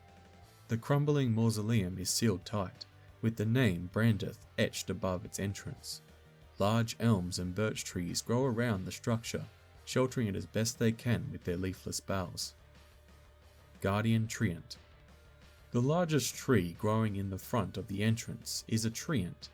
It's awakened when one or more creatures approaches the entrance and growls, "Only the Brandeth blood are welcome here. Begone!" The treant is particularly surly, it being winter and all. If someone other than a Brandeth descendant tries to open the mausoleum, the treant animates 2 nearby trees and then attacks. The treant and its animated allies are too big to enter the mausoleum. The characters can kill the treant, try to slip past it, or retreat until they learn more about the Brandeth family. A day's research followed by a successful DC 10 intelligence investigation check reveals that the characters know one such person, Rhaenyr Neverember. If they ask Rhaenyr to admit them to the Brandeth family mausoleum, he agrees to do so. Because the Triad can sense that Rhaenyr has Brandeth blood in his veins, it allows him and those he calls his friend to enter unmolested. It says to Rhaenyr in passing, "Your mother was a lovely person." Glyph of Warding. A Glyph of Warding spell has been cast on the first step leading down to the underground level, set to trigger when a humanoid creature passes over the step. The glyph can't be spotted unless the dust on the floor is cleared away by a gust of wind spell or some other means. Once the dust is swept aside, a character who searches the stairs notices the glyph with a successful DC 15 intelligence investigation check. If the glyph is triggered, it erupts with magical fire in a 20-foot radius sphere centered on it. The fire spreads around corners. Each creature in the area must make a DC 15 dexterity saving throw, taking 22 or 5d8 fire damage on a failed saving throw, or half as much damage on a successful one. The glyph disappears after it is triggered. Old's Resting Place. A detect magic spell reveals an aura of transmutation that emanates from one of the stone coffins on the underground level. This crypt contains the shattered bones of old Brandeth, a Waterdeepian magister who died in a freak accident decades ago. A gargoyle broke off the corner of a government building and fell on Old, crushing him. Guarding his remains are 6 crawling claws made from the hands of murderers who were sentenced to death by Old. These undead hands spring out and attack when the lid is lifted or shoved aside. Treasure. Lying amid the bones is Old's headband of intellect, which the characters can retrieve once the crawling claws are dealt with. Path to the vault. The collapsed eastern end of the underground level is actually an illusion that conceals an intact, 10-foot wide passageway that slopes down.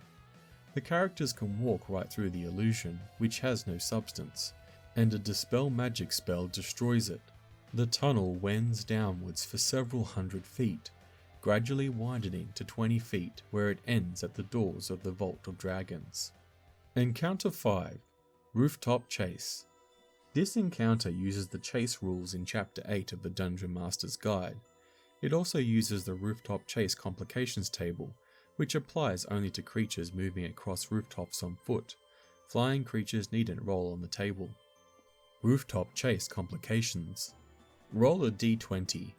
On the result of a 1, you come to a 10-foot wide gap between rooftops.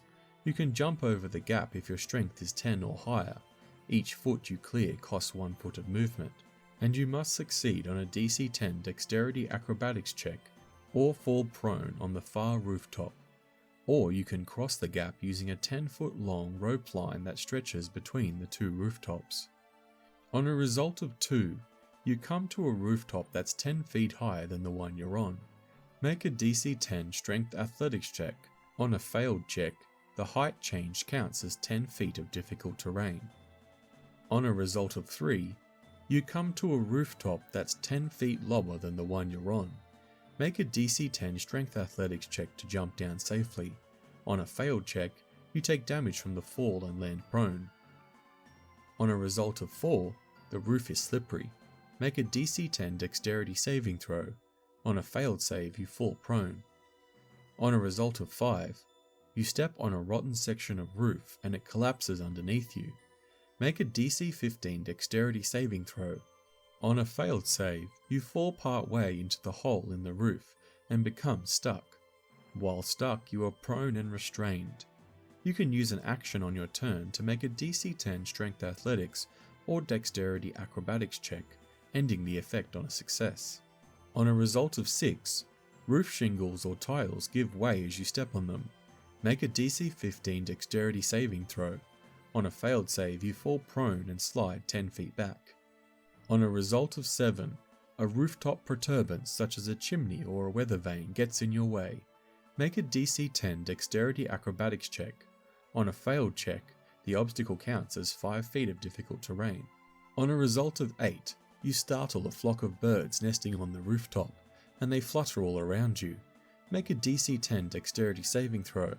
On a failed save, the birds count as 10 feet of difficult terrain. On a result of 9, you trigger a glyph of warding spell placed on the roof to discourage burglars. Make a DC 13 wisdom saving throw. On a failed save, you are targeted by Tasha's hideous laughter spell, the effect of which lasts 1 minute. On a result of 10, someone on the ground throws a rock at you, a snowball, or a similar projectile. Make a DC 10 dexterity saving throw. On a failed save, the attack deals no damage, but distracts you and counts as 5 feet of difficult terrain. On a result of 11 to 20, there's no complication. Rooftop Chase Summer. The characters are trying to catch up with 3 spined devils that keep low above the rooftops, so as to not be seen by Waterdeep's Griffin Cavalry. The devils are 100 feet away from the characters at the start of the chase. If the devil carrying the stone of Golorr becomes incapacitated, another devil snatches the stone and flees with it. Next encounter. When the characters are close to getting the stone, or when you want the chase to end, all remaining spined devils duck into an alley. If the characters lose their quarry, they can question city folk on the ground who saw where the devils went. Continue with Encounter 1, Alley. Rooftop Chase Autumn. The characters are chasing 2 drow gunslingers across windy rooftops in the dock ward. The drow stick together as they run, but each one acts on his own initiative count. Felrek Fiend and Kreb Mascalia start 40 feet ahead of their pursuers. They do nothing but move on their turns, trying to put as much distance between themselves and the characters as possible.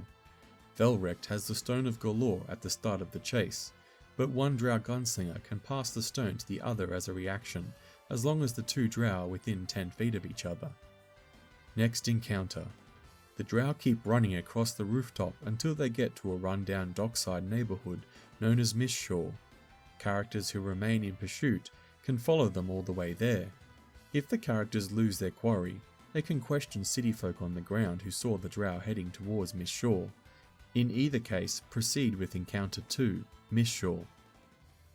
Rooftop Chase Winter. A Zent named Vivette Blackwater, a chaotic evil female Tytherian human swashbuckler, has snatched the Stone of Golorr and is fleeing as fast as she can across icy rooftops during a blizzard. Characters who intend to pursue her are 60 feet away from their quarry at the start of the chase, and must also take to the rooftops or lose sight of her. Vivette was a vicious pirate before she joined the Zentarum, and rose to become one of Manshoon's favoured lieutenants. She cackles madly at the face of danger, and loves a good chase. She knows the streets, alleys and rooftops of Waterdeep well.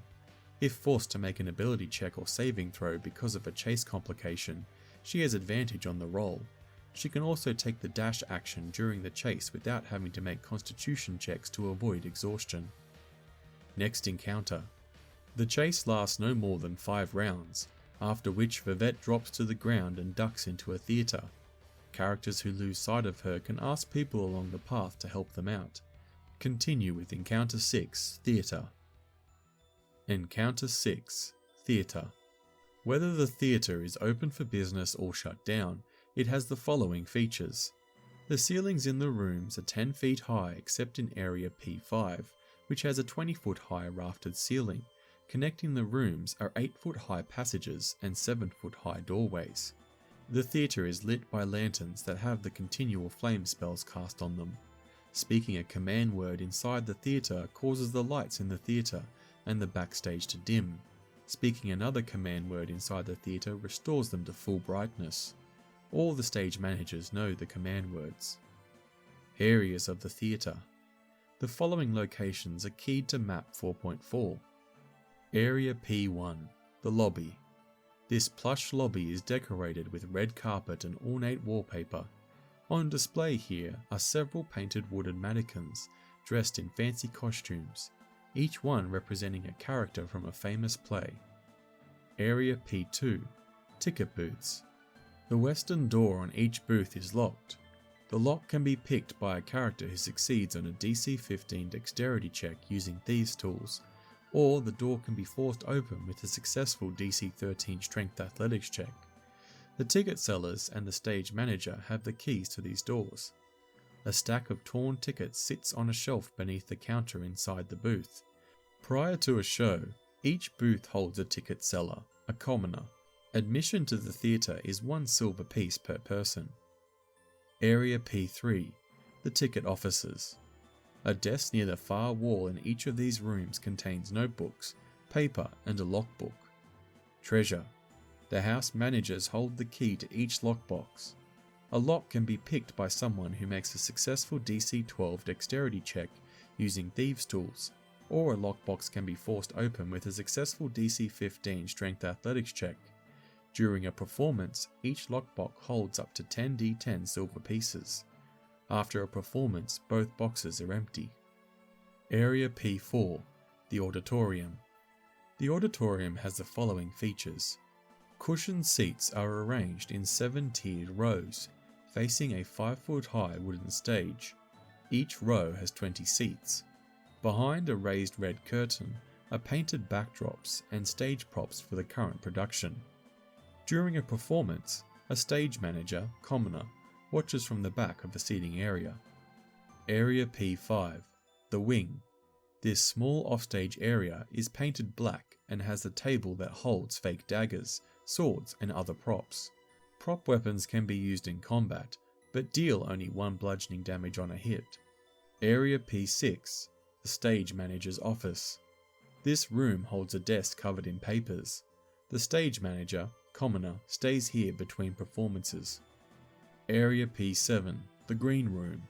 A trio of mismatched couches and a stained beige rug are the main features of this room, whose walls are covered with a light green paint. This is where actors congregate when they aren't on stage or in their dressing rooms. Area P8, the dressing rooms. This room contains clothes racks, tables lined with makeup, and long-walled mirrors. During or immediately before a performance, each dressing room holds 1d3 actors, commoners. Theatre Spring. The name of the Pink Flump Theatre is displayed on a sign mounted to the building's facade. Posters on the outside walls advertise the latest shows. Meet the Goodberries and Kiss of the Lamia. The former is a comical glimpse into the travails of a large halfling family engaged in illicit criminal activity. The latter is a tragic play about an evil Mulhorundi prince who is banished to a desert, charmed by a Lamia, and sent back with powerful magic items to conquer his homeland in her name. In the early hours of the morning, the backstage area is abuzz with halfling actors donning costumes, wigs and makeup in preparation for the afternoon show. As that show wraps, the cast of musicians for the evening's tragic fair arrives. The actor who plays the evil prince is a woman named Jalik Itisma, a neutral female Rashimi bard, who is a member of the Harpers. She pays close attention to characters who nose around backstage, then shares any interesting revelations with Romalia Haventree at the earliest opportunity. If Romalia learns the location of the Vault of Dragons, she sees that the information reaches the Lords of Waterdeep by conveying it to Mert. Theatre Owner. The owner of the Pink Flump, Io Castellano, a neutral female Titherian commoner, is a selfish middle-aged widow with no great love of theatre. The Pink Flump was her husband's passion. For Iocast, it's strictly a means through which she can rub shoulders with the city's elite. She requires the directors to choose plays and hire actors, while she spends her time on the job, greeting important guests and promising them the finest entertainment. She treats her actors and staff like half-forgotten children, and turns away characters who come to the theatre seeking the Vault of Dragons, unless there's something in it for her. Appealing to her greed backfires, since Iocast wants the treasure all for herself. Path to the Vault. One of the dressing rooms in Area P8 contains a secret trapdoor in the floor that no one knows about. It can be found with a successful DC 20 Wisdom Perception check. This door has an arcane lock spell cast on it, and can be pulled open with a successful DC 30 Strength Athletics check. A knock spell or similar magic also does the trick. Below the trapdoor is a 30-foot deep shaft containing a wooden ladder. Characters who descend the ladder find themselves at the end of a 20-foot wide stone passageway that gradually slopes down 100 feet before ending at the entrance of the Vault of Dragons. Wishes the Fairy Dragon. Acoste's late husband, Algonda Delanio, had a violet fairy dragon companion named Wishes. The fairy dragon detests Acoste, but remains on the payroll, begrudgingly using its magic to enhance performances for the sake of preserving Algonda's legacy. It prefers to remain invisible and unseen otherwise. Acoste refers to it derisively as the Flying Serpent. If the characters threaten or endanger the theatre, Wishes uses its magic to confound and neutralize them. As they make their way to the Vault of Dragons, it follows them invisibly. Once it learns about the gold in the vault, the fairy dragon casts mirror image on itself, turns visible, and addresses the characters telepathically. It demands a share of the hoard, at least 5,000 gold pieces, threatens to tip off the city watch if the characters refuse, and makes good on its threats if the characters don't share the wealth. The fairy dragon doesn't have a hoard of its own, since it gives its earnings to unfortunate Waterdevians by invisibly flying around the city at night and leaving coins on doorsteps, windowsills, nightstands and pillows. Theatre Autumn. At the end of their previous encounter, the characters are no close to finding the Stone of Golorr. Jarlaxle is waiting for them at the Seven-Mast Theatre in the Dock Ward. The theatre caters to low-class clientele, and ship captains and sailors are admitted for free. The owner of the theatre is a burly and jovial Shao man with a braided goatee named Ronquan Mistshore, another of Jarlaxle's many disguises. When Jarlaxle is away, he entrusts his stage managers to look after things. Saphira's Booty. When characters first arrive, all doors except the ones leading backstage are locked. Characters who slip in through the back see actors and stagehands bustling about, and the director arguing with the playwright while the stage manager looks on helplessly. On the stage, actors walk through their scenes and read lines to a mostly empty theatre. Watching the rehearsal from the front row while smoking a pipe is Jarlaxle Banre, disguised as Ronquan. Hidden in the shadows in various spots are 4 Drow elite warriors, ready to fight by Jarlaxle's side. The play, Saphira's Booty, is a romantic comedy about a blue-haired madame named Saphira who runs a thieves' guild out of a feast hall. When a charming sea captain arrives with a full hold of booty from a faraway land, Saphira decides to steal it. Zaniness ensues when she falls in love with the first mate who is half her age, while the captain falls in love with her. On one side of the stage is a backdrop resembling the deck of a ship. On the other side, it is decorated to look like a madam's parlour in a brothel, complete with gaudy chandelier and a fainting couch.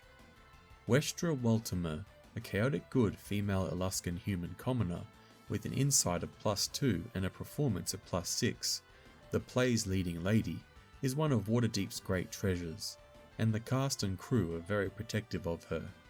Now in her 70s and having been married no fewer than 7 times, she has a brisk sense of humour and a zest for life. She's also insightful enough to know that Ronquan Mistshore isn't what he appears to be. She has seen the Dark Elves who watch over Ronquan and observed him using subtle hand gestures, Drow sign language, to communicate with them.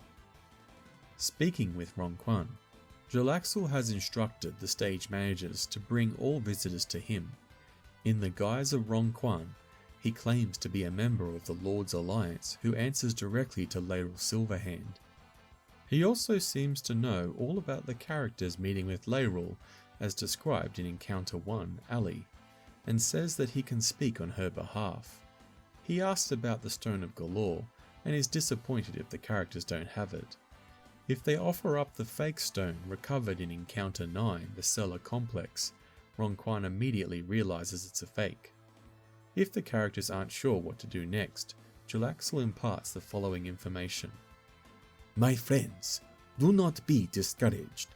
The wind is blowing in our direction. I have learned that Fenris Stormcastle was arrested by the City Watch for theft and taken to a courthouse in the castle ward to face judgment of a magister. No doubt he hid the stone before his capture. You must speak to him right away. You need to devise some sort of ruse to get close to Fenris. I urge against violence, or you may find yourself locked up beside him. If the characters ask why Laeral Silverhand doesn't just question Fenris herself, or bail him out of jail, Jarlaxle laughs and says it would be politically unwise for the Open Lord to be seen negotiating with the man who has committed heinous crimes against the city. Jarlaxle could speak to Fenris himself, but he's not sure if the courthouse is warded against magic. He can't risk the exposure, so he sends the characters instead. If the characters refuse to work for Ronquan, he shrugs his broad shoulders and lets them leave unmolested, figuring they will try to talk to Fenris anyway. If the characters attack him, Jarlaxle smiles, whistles for his drow bodyguards and has at them. If the characters fall in combat, Jarlaxle and his guards stabilize dying party members before dragging them out into the snowy alley and leaving them there with their gear. After the drow depart, a cold wind tears through the alley and awakens unconscious characters. Next encounter. If the characters decide to speak with Fenris, proceed with Encounter 8, Courthouse. Theatre Winter. As this encounter opens, the characters follow a fleeing Zent swashbuckler into a theatre in the Trades Ward called the Brizen Bright. Named after Malcolm Brizen Bright, its dead owner. The establishment has struggled in recent years. It stays open in the winter for its own survival, but the theatre is wickedly cold in this time of year. Brizen Bright's Ghost. Malcolm Brizen Bright, a ghost, greets all visitors in the lobby in Area P1. Dressed in a suit, his hair is unkempt. He floats in plain sight most of the time, waving his hands about in gestures of greeting and salutations.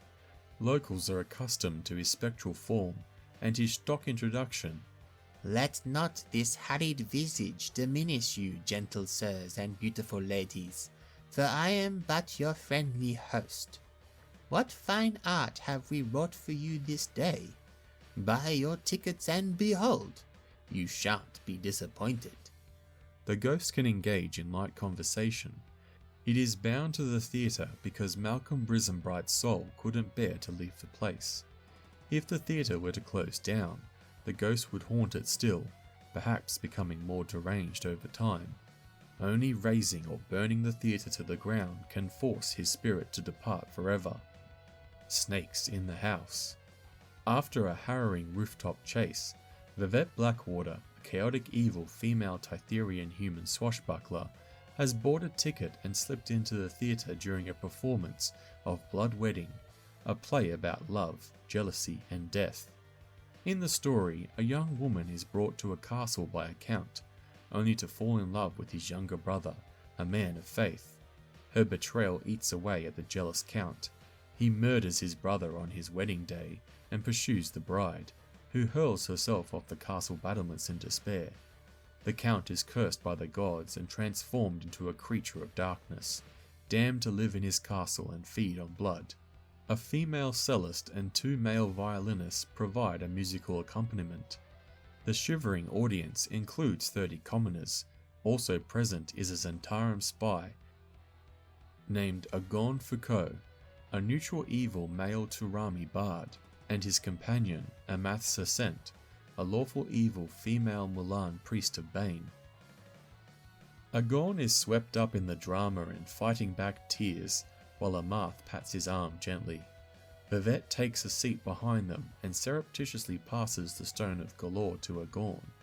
Looking on from the back row is Ramalia Haventree, a member of the Harpers who suspects Agon of being a high-ranking Zent. She has been watching him for a while now, hoping to identify other Zentarum leaders in Waterdeep. Although Ramalia appears to be alone, the 2 violinists, lawful good male Alaskan human spies with performance +5, are Harpers under her command. Agon and Amath are unaware that they're under surveillance. Enter the heroes. The characters are expected to buy tickets before entering the main theatre. The house manager chases after them if they don't, threatening to summon the City Watch. A character who makes a successful DC 14 Wisdom Perception check spots Vivette in the darkened theatre. When this happens, Vivette springs from her chair and flees out the nearest door, planning to lead the characters on another merry chase. Romalia and her fellow harpers watch with interest but don't get involved unless their lives or the lives of innocents are imperiled. Next encounter. If the characters take the bait, proceed with Encounter 3, Street Chase. Once Vivette's pursuers are out of sight, a Gaunt Foucault and a Marth's Ascent use the distraction to slip away, exiting through the main doors and flagging down a hire coach. Encounter 7, Old Tower. The characters face enemies in a dilapidated tower built by some half-forgotten Waterdavian mage hundreds of years ago. It has the following features.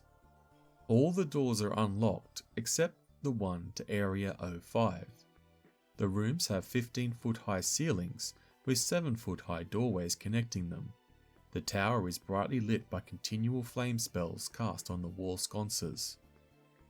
Areas of the Old Tower. The following locations are keyed to the map 4.5. Area 01, Vestibule. The outer door has a tiny peephole with a closed iron shutter on the inside. Rotting tapestries adorn the walls, and mud and dirt have accumulated on the floor. Area 02, the ground level. Stone spiral stairs curl up into the tower and down into the cellar. Set into the west wall is a fireplace blanketed with soot. A burnt heap that used to be a padded leather chair lies near the fireplace. Area 03, upper level. This room, formerly a wizard's laboratory, contains the following features. A soot-stained fireplace has a lidless iron cauldron hanging on an iron hook in its hearth, and a wizard's portrait on the wall above the mantelpiece. The floor is littered with shards of broken glass, burned scraps of paper, twisted pieces of metal, and bird droppings. Other furnishings include a rocking chair, a trellis table, and the charred remains of a bookshelf, all shrouded in thick cobwebs. Arrow slits line the walls, and pigeon nests in the rafters. Arrow slits. Each arrow slit is 4 feet tall and 1 foot wide, being wide enough for a small character or a slim medium character to squeeze through. Treasure. A thorough search of the room yields a random treasure, determined by rolling a d4 and consulting the Old Tower treasure table. The Old Tower treasure table. On a result of 1, the characters find a charred wand of magic missiles. Each time a charge is expended, there's a 50% chance that nothing happens and the charge is wasted. On a result of 2, a potion of healing mixed with a potion of flying. If this mixture is imbibed, roll on the potion miscability table on Chapter 7 of the Dungeon Master's Guide to determine the effect. Dungeon Master's Guide. Variant. Mixing potions. Potion miscability. Roll a d100. On a result of 1, the mixture creates a magical explosion, dealing 6d10 force damage to the mixer and 1d10 force damage to each creature within 5 feet of the mixer. On a result of 2 to 8, the mixture becomes an ingested poison of the Dungeon Master's choice. On a result of 9 to 15, both potions lose their effects. On a result of 16 to 25, one potion loses its effect. On a result of 26 to 35, both potions work, but their numerical effects and durations are halved. A potion has no effect if it can't be halved in this way. A result of 36 to 90, both potions work normally. On a result of 91 to 99, the numerical effects and duration of one potion are doubled. If neither potion has anything to double in this way, they work normally. And on a result of 100, only one potion works, but its effects are permanent. Choose the simplest effect to make permanent, or one that seems the most fun. For example, a potion of healing might increase the drinker's hit point maximum by 4, or Oil of Etherealness might permanently trap the user in the ethereal plane. At your discretion, an appropriate spell such as Dispel Magic or Remove Curse might end this lasting effect. On a result of 3, a cracked drift globe that emits a flickering light but otherwise functions normally is found. On a result of 4, a burnt scroll tube containing 2 blank sheets of paper that are actually paper birds are found. Area 04, the Cellar. This room contains the following features. A small circular wooden table is surrounded by 4 stools made of empty barrels. A marked deck of playing cards is scattered atop the table, with a few stray cards lying on the floor. 3 crates are stacked against the south wall. Each contains a 20-day supply of edible rations. Set into the north wall is a sturdy oak door with an iron fitting and a built-in lock. Locked door. The door to Area 05 is locked. The lock can be picked by a character who uses thieves' tools and makes a successful DC 20 dexterity check. The door can also be forced open with a successful DC 25 strength athletics check. Area 05, the teleportation circle. Arcane runes are inscribed on a circle in the floor of this otherwise empty chamber. The circle is a permanent teleportation circle. Old Tower, Spring. The party's elusive quarry, a Kenku, has taken refuge in an old tower.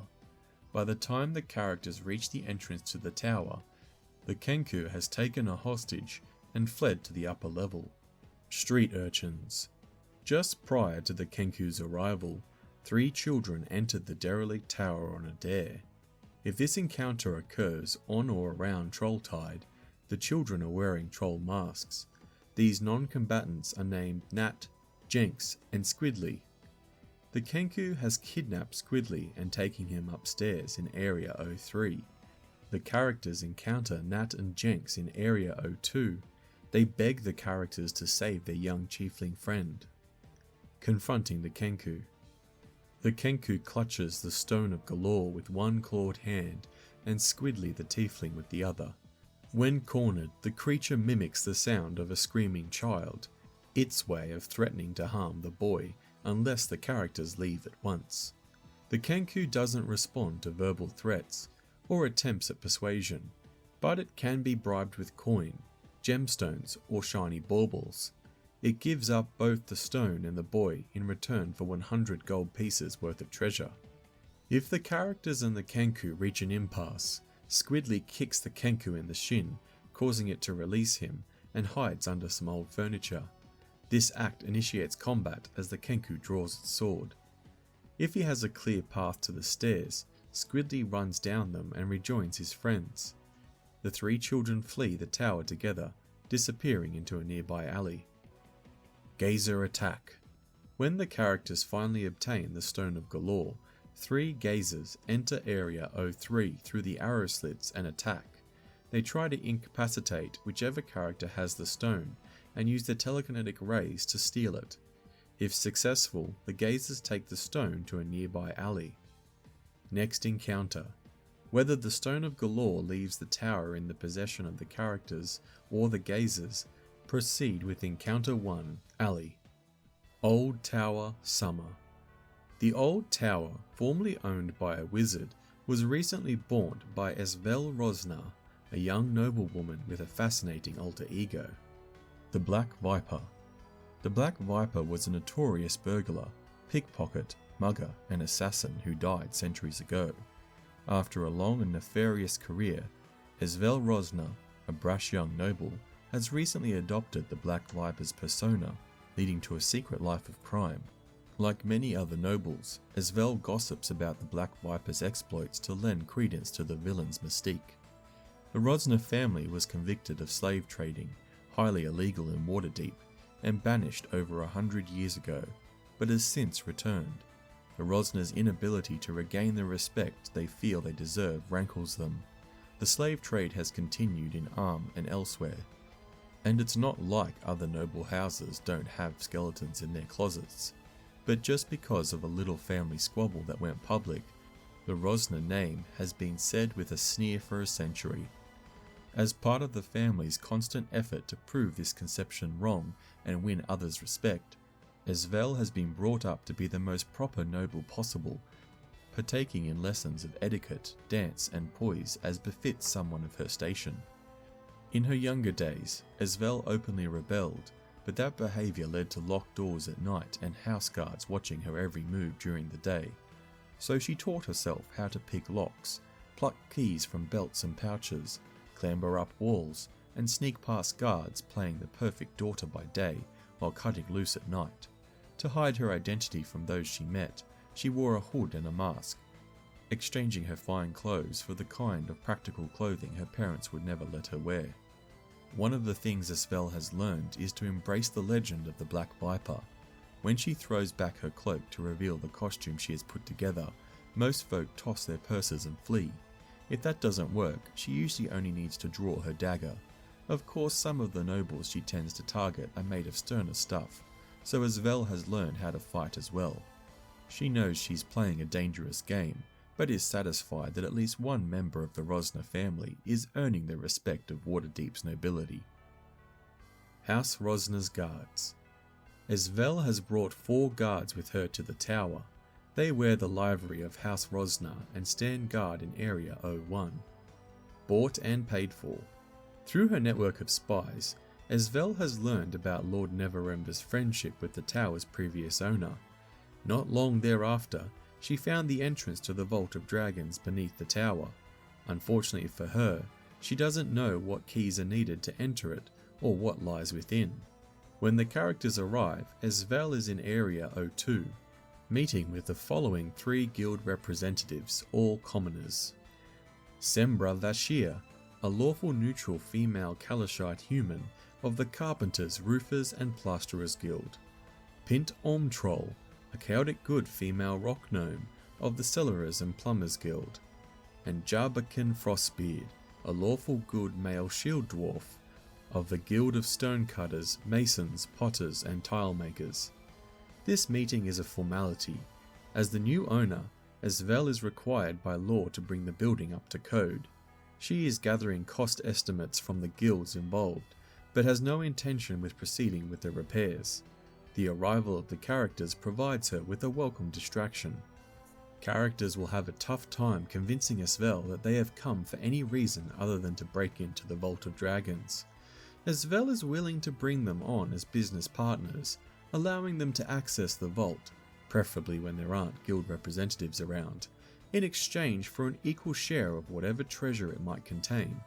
She and the characters have each other over a barrel. She can't have them arrested for burglary without the authorities discovering the vault and seizing the tower, and they can't afford to deny the noblewoman what she wants, lest she divulge the vault's location to authorities in exchange for a reward.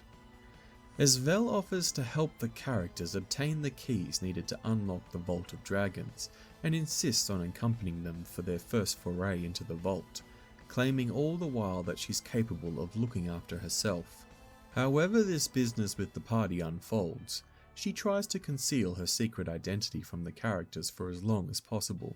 Asvel does not use a key to lock and unlock the door in Area 05, she uses thieves' tools instead. Path to the Vault. The entrance to the vault is hidden behind a secret door in the north wall of Area 05. The secret door was crafted by skilled dwarf engineers and requires a successful DC 20 Wisdom Perception check to locate. Asvel has already disarmed a magic trap on the door, rendering it safe to open. Beyond it lies a dusty staircase that descends 90 feet to a 20-foot wide corridor. The hall extends another 90 feet to the vault doors. To one side of the vault doors, a natural fissure in the wall once served as a Grick's lair, but Asvel killed the Grick and left its corpse on the floor. Old Tower Autumn. The characters come to this crumbling tower in the dock ward looking for the Stone of Golorr. Members of Brigand Earth follow them invisibly. Superstitious locals think the tower is haunted, so they avoid it. Anti-magic field. The interior of the tower is subject to a permanent anti-magic field spell. Consequently, no magic functions inside the tower. This effect was left behind by the tower's previous occupant, a wizard hermit who dabbled in wild magic and could no longer control it. Because of the anti-magic field, the magic lights that normally illuminate the tower have been suppressed. Only a wish spell or similar magic can end this anti-magic effect. Tower swords. Scattered on the floor throughout the tower are 6 long swords with no traces of rust or blood on them. These blades are flying swords, rendered inert by the anti-magic field. If a flying sword is taken from the tower, it animates and attacks. Where's the stone? Fenris hid the Stone of Golorr in a cauldron that hangs in the fireplace on the upper level of Area 03, but it's not there anymore. Before the characters reach Area 03, 3 drow gunslingers under the effects of a potion of invisibility use their levitate spells to scale the outside walls of the tower and crawl through the arrow slits. While they're inside the tower, their invisibility spells are negated by the anti-magic field. One of the drow quickly finds the stone and takes it before the characters show up. Unless they were defeated earlier in the adventure, these drow are Jarlaxle's lieutenants, Felrek Lafine, Kreb Mascalia, and Solon Zindabrus. Replace any that were killed earlier in the adventure with other drow gunslingers and roll initiative for each drow. Solon, or his replacement, can't resist a good fight and attacks the characters, buying time for the other drow to escape.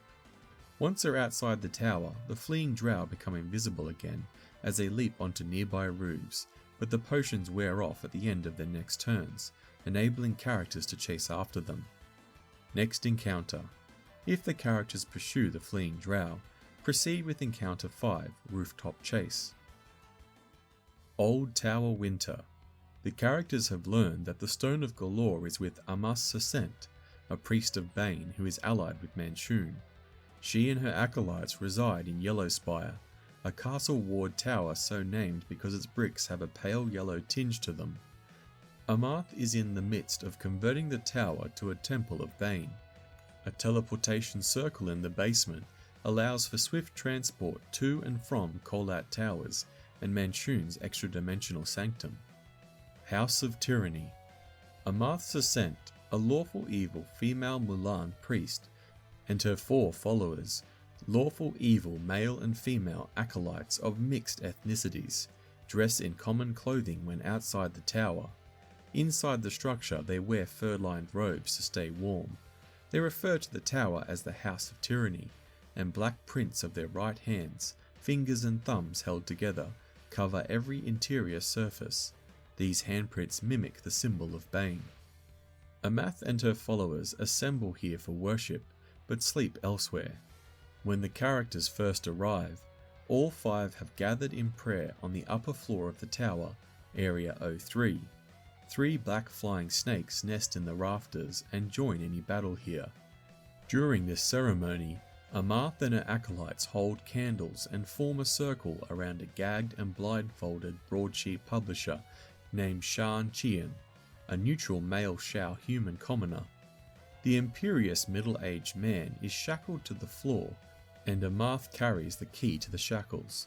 The shackles can be broken by a creature that uses an action to make a successful DC 20 Strength Athletics check.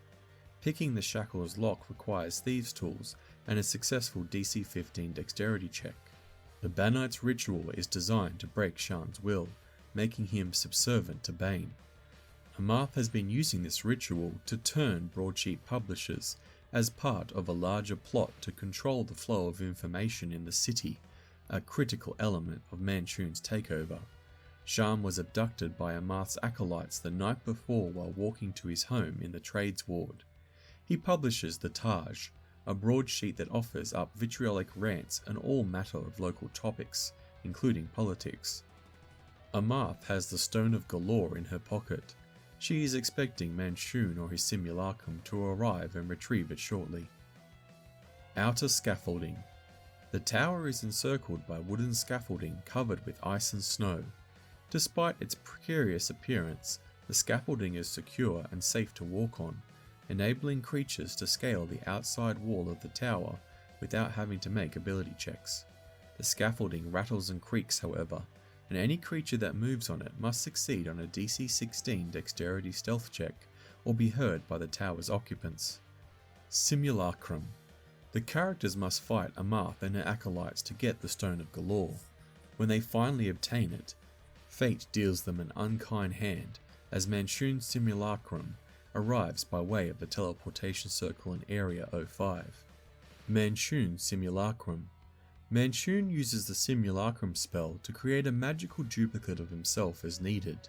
He has customized the spell to increase his Simulacrum's hit points at the expense of its spellcasting ability.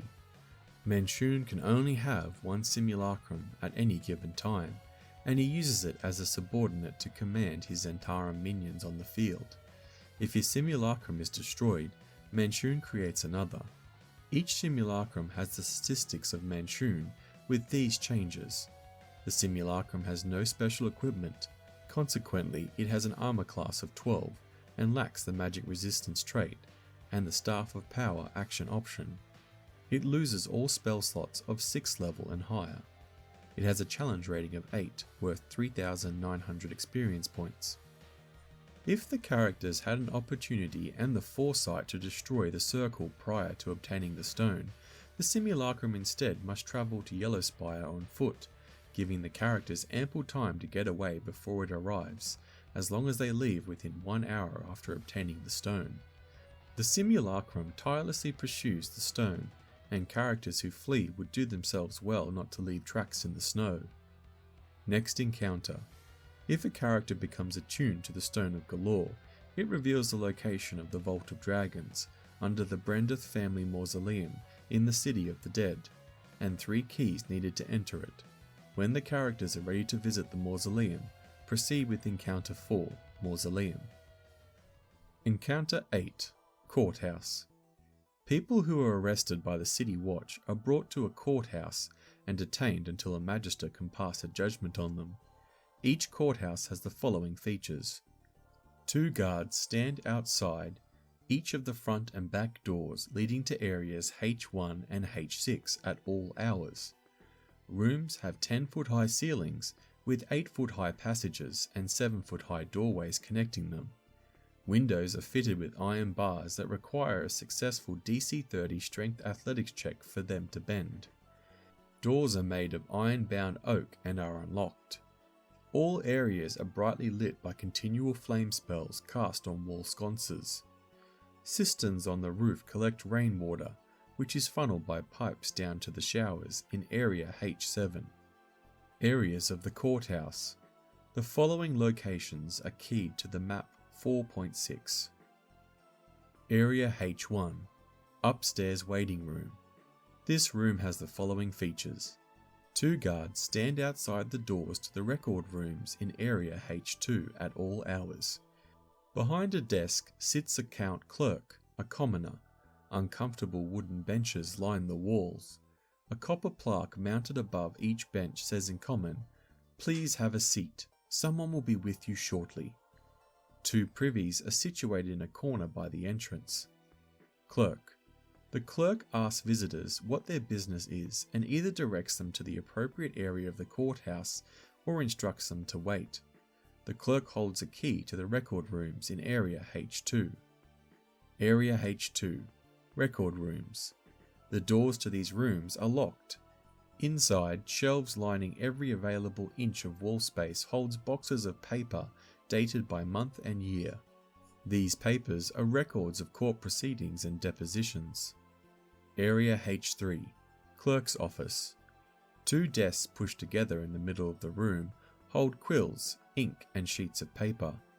2 court clerks, commoners, work here, supporting the magister on duty. Each clerk holds a key to the records room in Area H2. Area H4, Magister's Office. This grand office contains several plush armchairs and a large walnut desk. The seal of Waterdeep is emblazoned on the wooden floor. When not overseeing a trial, a magister on duty at the courthouse reviews cases and holds meetings here. If a magister is here, so is a knight who serves as a bodyguard. Area H5, Courtroom. This room has the following features. 2 guards are stationed here at all times. If court is in session, the magister is here along with a bodyguard, as described in Area H4, and anyone else pertinent to the case being tried. A magister's cloth-draped desk faces the defendant's box, and 3 rows of pews. Hanging on the west wall are tasseled banners depicting the coat of arms of the city of Waterdeep, the Waterdeep City Watch, and the Waterdeep City Guard, as well as the seal of the Lords of Waterdeep and the symbol of Tyr, God of Justice.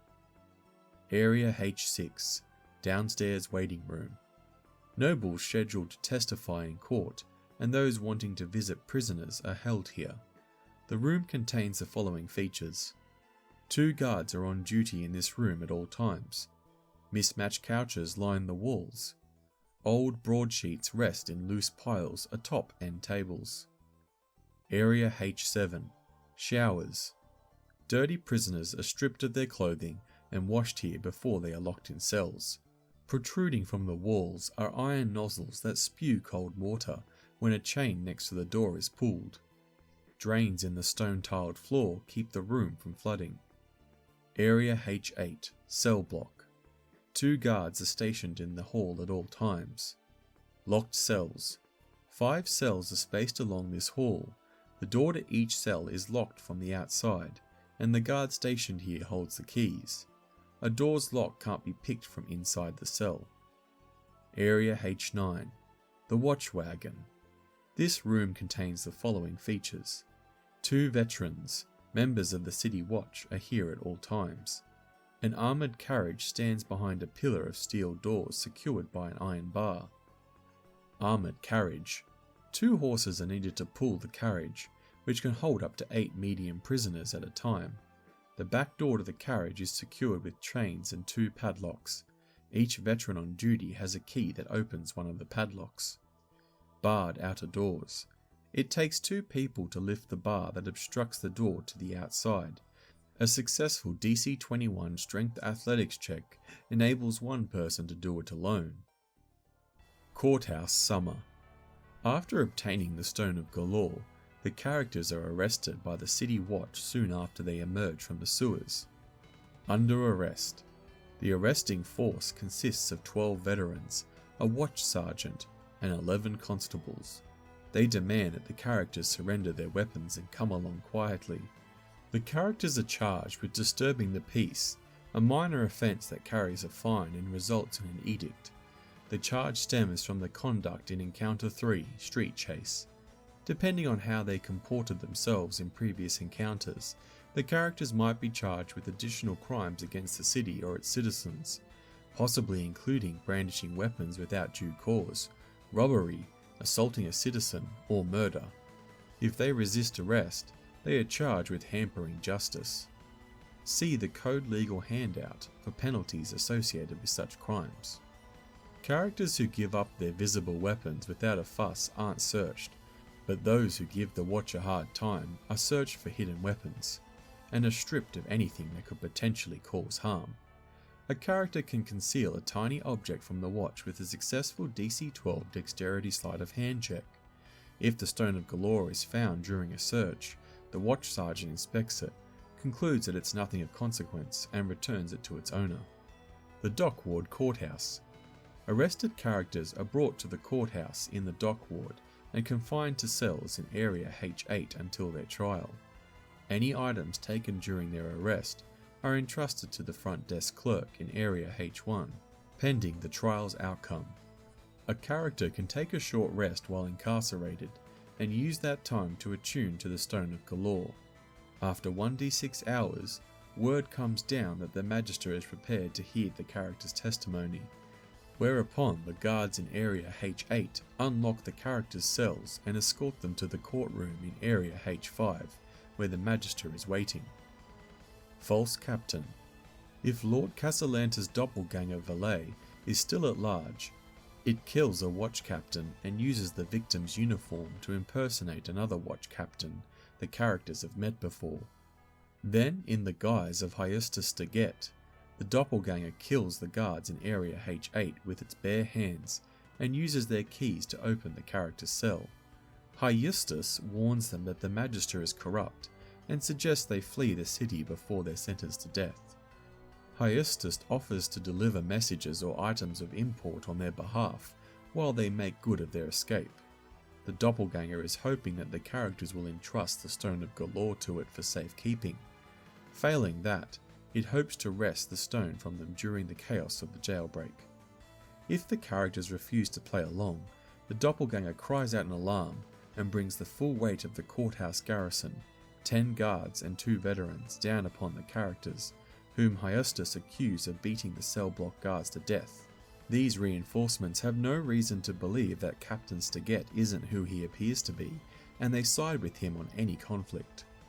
If the doppelganger obtains the Stone of Golorr, it promptly delivers it to Victorio Cassalanter.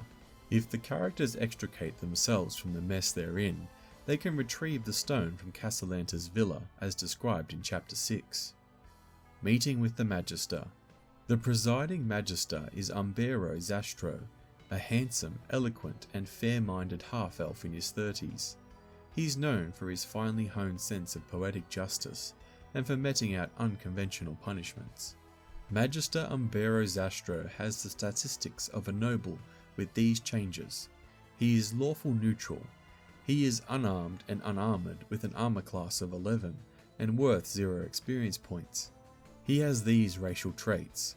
He has advantage on saving throws against being charmed, and magic can't put him to sleep. He has dark vision out to a range of 60 feet. He speaks Common and Elvish.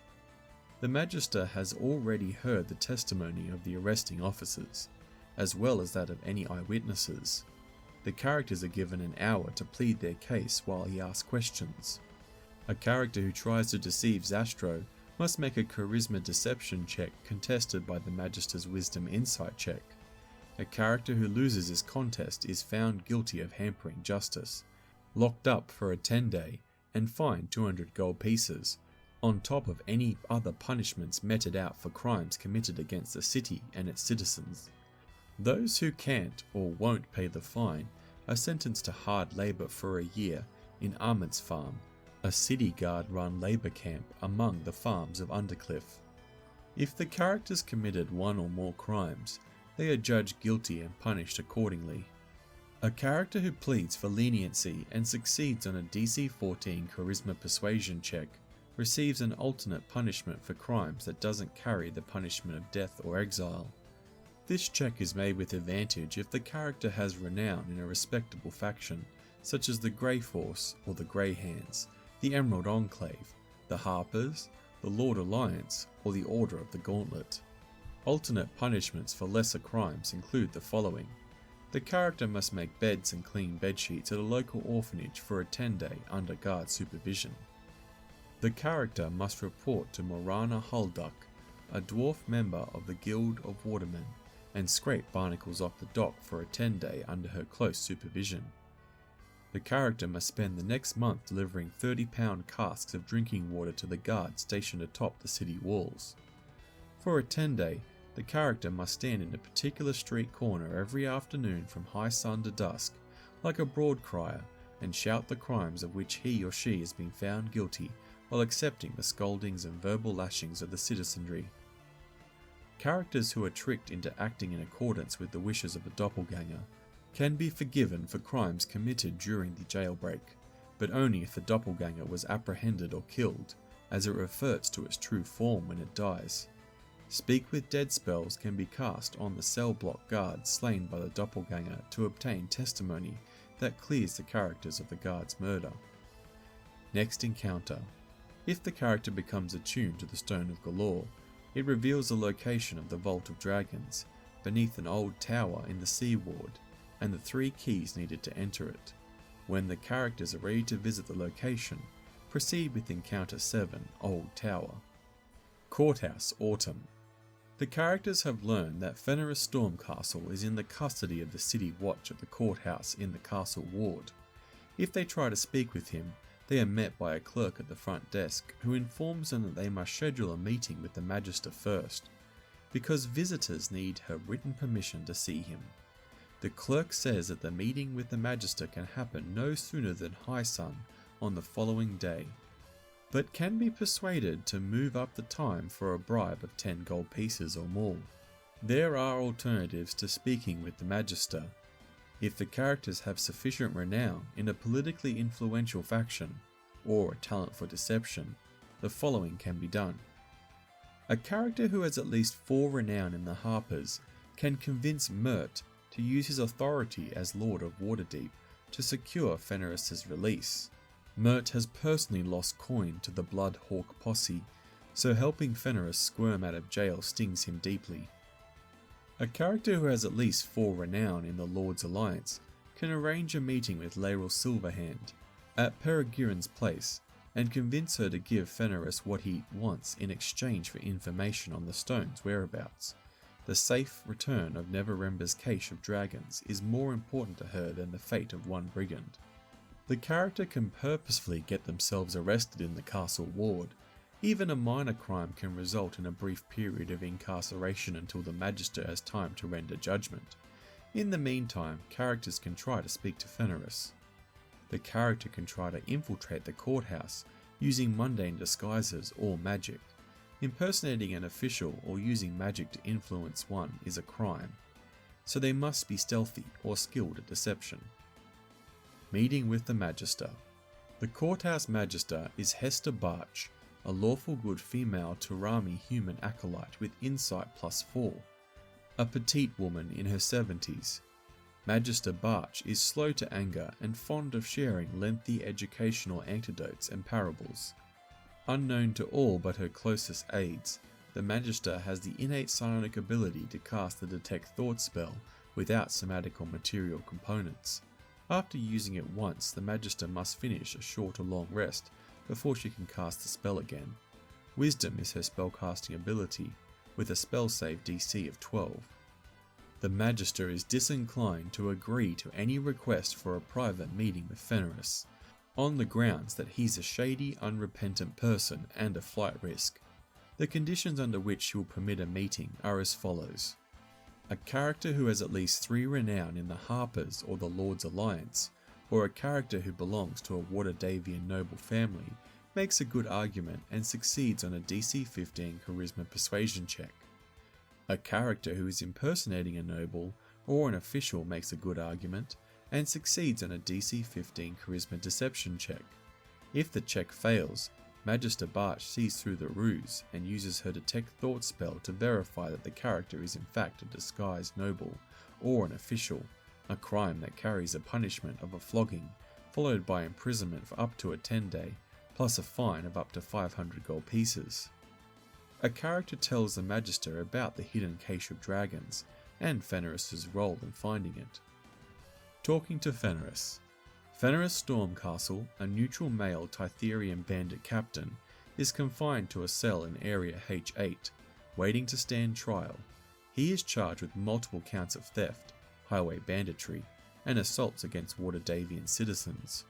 Fenris knew it was only a matter of time until someone tipped off the City Watch. He suspects that another member of the Bloodhawk posse gave him up. The timing is unfortunate for him, since he was planning to earn a small fortune by turning over the Stone of Golorr to his Luskanite contact. Now he plans to use the stone to escape imprisonment and wipe his criminal records clean. If the characters can get close enough to speak with him, Fenris refuses to divulge the stone's location unless he is released and granted immunity for his past crimes. He knows that the presiding Magister or Lord of Waterdeep has the authority to give him what he wants. The only condition under which Magister Barch will consider acquiescing to Fenris's demand is if the characters convince her that such a decision is good for Waterdeep. To accomplish that, they must use magic to beguile her, which is a crime likely to result in the caster's arrest once the effect wears off. Or they can tell her about the Vault of Dragons and the stolen gold. In either case, she insists on trying something before letting him off the hook. After taking a short rest, she has Fenris brought to a courtroom and questions him about the stone. Surreptitiously, she uses her Detect Thought spell to scan his surface thoughts in an attempt to discern the stone's location. Given that the stone is foremost in Fenris's mind, Magistrate Barch learns where it is hidden and shares the information with the characters and returns Fenris to his cell. Where's the stone? Fenris hid the Stone of Golorr on the top floor of an old tower in the dock ward, a tower warded against all forms of magic. If he is freed, he offers to lead the characters to the tower or provides directions so they can find it on their own. Next encounter. If the characters learn where Fenris hid the stone and go after it, proceed with encounter 7, Old Tower. Encounter 9. Cellar Complex. Cellars and sewer tunnels intersect to create a small dungeon under Waterdeep. These complexes have the following features. Ceilings and doorways are 7 feet high. There are no light sources. Areas of the Cellar Complex. The following locations are keyed to map 4.7. The complex has 3 distinct sections. The sewer tunnel, areas B1 to B3, the southern cellars, area B4 to B9, and the northern cellars, areas B10 to B11. Area B1, the sewer access. This chamber has stone steps and a locked iron-bound wooden door with a sign mounted on it that reads in common, "Sewer access, authorized city officials only." The door to area B2 is locked. The lock can be picked by a character who makes a successful DC 17 dexterity check using Thieves' Tools, or the door can be forced open with a successful DC 20 strength athletics check. City Watch captains hold keys to sewer access points that correspond with their assigned wards. Area B2, Sewers. Fresh sewage flows along a trowel that runs parallel to a stone walkway. The sewage is 3 feet deep. Any creature immersed in it for 1 minute must succeed on a DC 11 Constitution saving throw or become infected with sewer plague, as described in Chapter 8 of the Dungeon Master's Guide. Where the tunnel branches, a stone bridge spans the sewage pouring out of an eastern artery. There's no walkway in this arterial passage that leads to area B3 and B4. Sewer plague. Sewer plague is a generic term for a broad category of illnesses that incubate in sewers, refuse heaps, and stagnant swamps, and which are sometimes transmitted by creatures that dwell in those areas, such as rats and otyughs. When a humanoid creature is bitten by a creature that carries the disease, or when it comes in contact with filth or offal contaminated by the disease, the creature must succeed on a DC 11 Constitution saving throw, or become infected. It takes 1d4 days for sewer plague symptoms to manifest in an infected creature. Symptoms include fatigue and cramps. The infected creature suffers 1 level of exhaustion, and it regains only half the normal number of hit points from spending hit dice, and no hit points from finishing a long rest. At the end of each long rest, an infected creature must make a DC 11 Constitution saving throw. On a failed save, the character gains 1 level of exhaustion. On a successful save, the character's exhaustion level decreases by 1 level. If a successful saving throw reduces the infected creature's level of exhaustion below 1, the creature recovers from the disease. Area B3, Secret Doors. Secret doors blend with the surrounding stonework on the opposite side of this sewer tunnel. One door opens into Area B7, the other into Area B10. Characters who have a passive perception score of 15 or higher spot both secret doors as they pass by. Otherwise, finding a secret door requires a search of the wall and a successful DC 15 Wisdom Perception check. The secret doors are set high enough that opening them doesn't cause sewage to flow into adjoining areas. Area B4, Rusty Iron Door. A door made of rusted iron is set to the wall above a dry 1 foot wide stone ledge. The door's lock corroded long ago, and the door squeals loudly on rusted hinges when opened. Area B5, Arrow Slits. A brick wall with arrow slits was added to this room at some point. The arrow slits are designed to allow characters to fire at intruders who come through the door at Area B4. The arrow slits provide 3/4 cover. Area B6, Storage Room. An unlocked wooden door closes off this empty room. Area B7, Rubble-Filled Cellar. A wall has collapsed, creating a large space out of 2 smaller rooms. The air is heavy with dust, and the floor is strewn with rubble, refuge, and rat droppings. Secret Door. The secret door to Area B3 is easily spotted from this side, with no check required. Area B8, the Sunken Cellar. This sunken cellar has these features. An unlocked iron door is set into the eastern wall. A crumbling stone staircase against the south wall climbs up to a landing, where a wooden door is held shut with a chain and padlock. Iron door. The door opens into a small empty storage room with hooks hanging from the ceiling. Stairs up. The lock can be picked with a successful DC 15 dexterity check made using thieves' tools, or a door can be forced open with a successful DC 20 strength athletics check. It opens into an alley behind the boarded up tenement. Area B9. Rat-infested cellar. These rooms are situated either below a hostel with a 75% chance, or an orphanage with a 25% chance. Harmless rats crawl about, minding their own business. Area B9A. Stone stairs climb 10 feet to a wooden door that opens into a street or alley. Crates and barrels stacked at the bottom of the stairs hold edible foodstuffs, but nothing else of value. Area B9B. A plain wooden door opens into a room containing dusty furnishings in storage. The furniture includes a scratched wooden desk, several wobbly chairs, a coat rack, 2 small tables, and an empty wooden trunk. There's a 25% chance that one piece of furniture, determined randomly, is a mimic that usually feeds on rats but never passes up a bigger meal. Area B10. The Old Tavern Cellar. This spacious empty cellar has the following features. Stone pillars and arches support the ceilings. Mismatched stonework on either side of a half-demolished wall indicates this area was once 2 separate chambers. Stone stairs climb to a bricked-up doorway. The door once led to an alley behind an old tavern. Secret door. The secret door to Area B3 is easily spotted from this side with no check required. Area B11. The back cellars.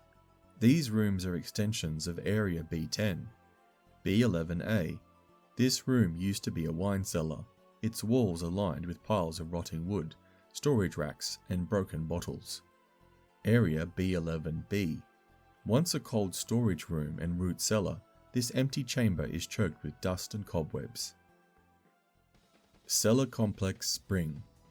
The characters have learned that a halfling necromancer named Losir Merklav took the Stone of Golorr. He lives in a cellar complex under a powdered wig shop in the trades ward. The shop, Dandy Mops, is closed and locked with an iron gate.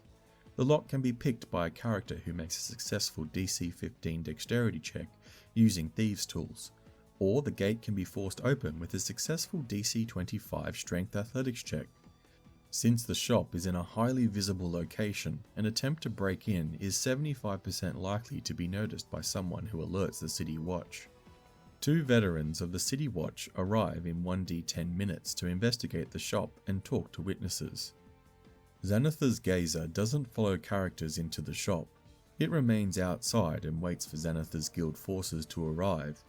If the characters destroyed the Gazer in an earlier encounter, another one arrives with the Xanathar Guild forces.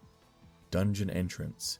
Area B1 is the basement of the wig shop and the character's point of entry into the cellar complex. Misty sewers. The dense fog from outside settles in the sewers, and areas B2, B3, and B4 are lightly obscured. Necromancer. Losir Merklav is a Lightfoot halfling mage with these changes. He is chaotic evil and has 31 or 96 hit points. He has these racial traits. He is small and his walking speed is 25 feet. He can move through a space of a medium or larger creature. He has advantage on saving throws against being frightened. He speaks Common and Halfling. He has the Animate Dead and Blight spells prepared, instead of Counterspell and Greater Invisibility. All his spell slots are currently expended. Losir carries a spellbook bound in stitched flesh that contains his prepared spells. He also has a key to the padlocked door in Area B8 and 4d10 gold pieces in a pouch made of elf skin and cinched with a rope made of dwarven hair. Losir has made several changes to the complex. Area B6 contains 3 beds, 2 sized for Losir's human apprentices and a smaller bed sized for him. Area B10 contains 12 skeletons that attack anyone other than Losir and his apprentices. Area B11 contains piles of human bones, stolen from the City of the Dead. Losir hasn't gotten around to animating them yet. Where's the stone? Before the characters reach Losser, Kenku members of the Xanathar Guild will break down the door leading to the Cellar complex via Area B8 and confront the Necromancer. The characters find Losser cowering in one of the corners in Area B7. 2 skeletons stand between him and 3 Kenku. The Kenku aim to kill the halfling. Lying on the floor around them are 4 dead Kenku and the remains of the 2 destroyed and previously animated skeletons. If the characters demand the Stone of Golorr, Losser tells them the truth. He surrendered it to the Kenku, 2 of which fled south with it. In Area B8, the characters see 1 Kenku standing over the bodies of Losser's murdered human apprentices, Rechin and Krella. This Kenku is joined by Xanathar's Gazer. The Kenku and the Gazer try to hold off the characters for as long as possible, buying time for a second Kenku to flee with the Stone of Golorr. If the characters pursue the stone and leave Losser alive, he eventually slips away and retreats to Area B11. Next encounter. Once the characters defeat Xanathar's forces in the cellar, they can chase after the Kenku fleeing that has the Stone of Golorr in its clutches. Proceed with Encounter 3, Street Chase. Cellar Complex Summer. The characters are hot on the trail of 3 street urchins as children scamper into the sewers under the dock ward. Sickening smell. The summer heat makes the sewer smell worse than usual, and characters become poisoned by the stench unless they cover their noses with perfume scarves. The effect lasts until they leave the sewers. The street urchins and other creatures that live in the sewers are accustomed to the smell and aren't poisoned in this way. Search for the urchins. The characters approach the cellar complex from the east, eventually coming upon an iron door in the side of the sewer tunnel in Area B4. The street urchins took the Stone of Golorr to Area B7, which serves as their clubhouse, entering the room through a secret door in Area B3. The eldest child, Nat, attuned to the stone, but contact with the aboleth so terrified her that she dropped it, screamed and ran away. The boys were panicked by her reaction and fled as well, leaving the stone in Area B7. If the characters open the door at Area B4, they startle the children on the other side, causing them to scream at the top of their lungs. Communicating through the other children, Nat tells the characters where she dropped the stone and warns them that it's alive. Neither she nor the boys are eager to see it again.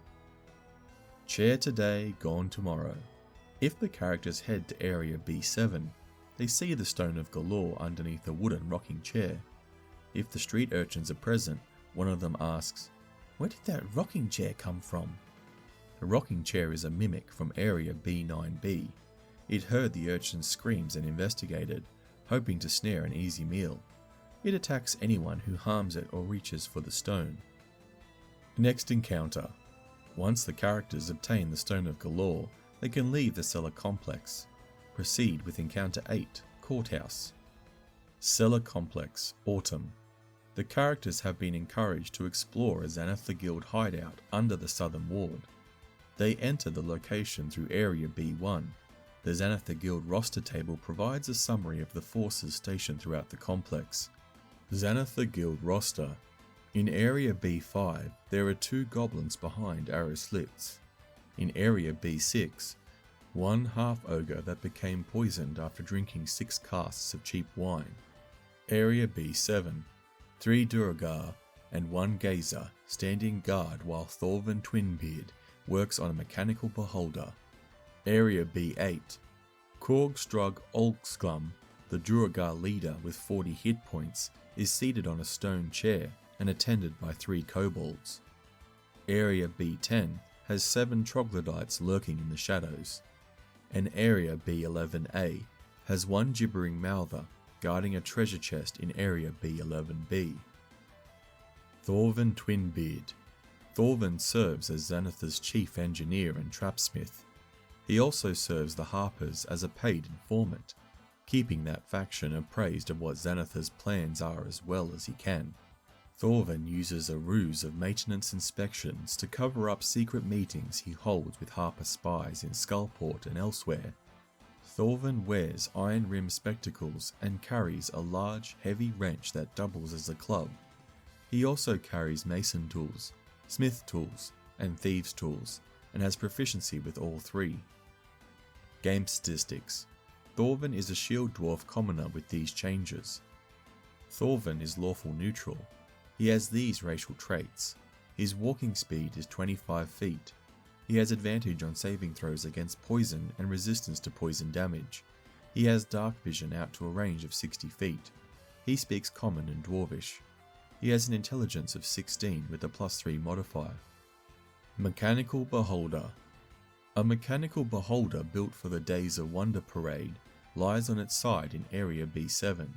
Xanathar wants this mechanical version of himself to hover over the crowd, reminding the Lords of Waterdeep of the beholder's superiority, but no one can figure out how to make it fly.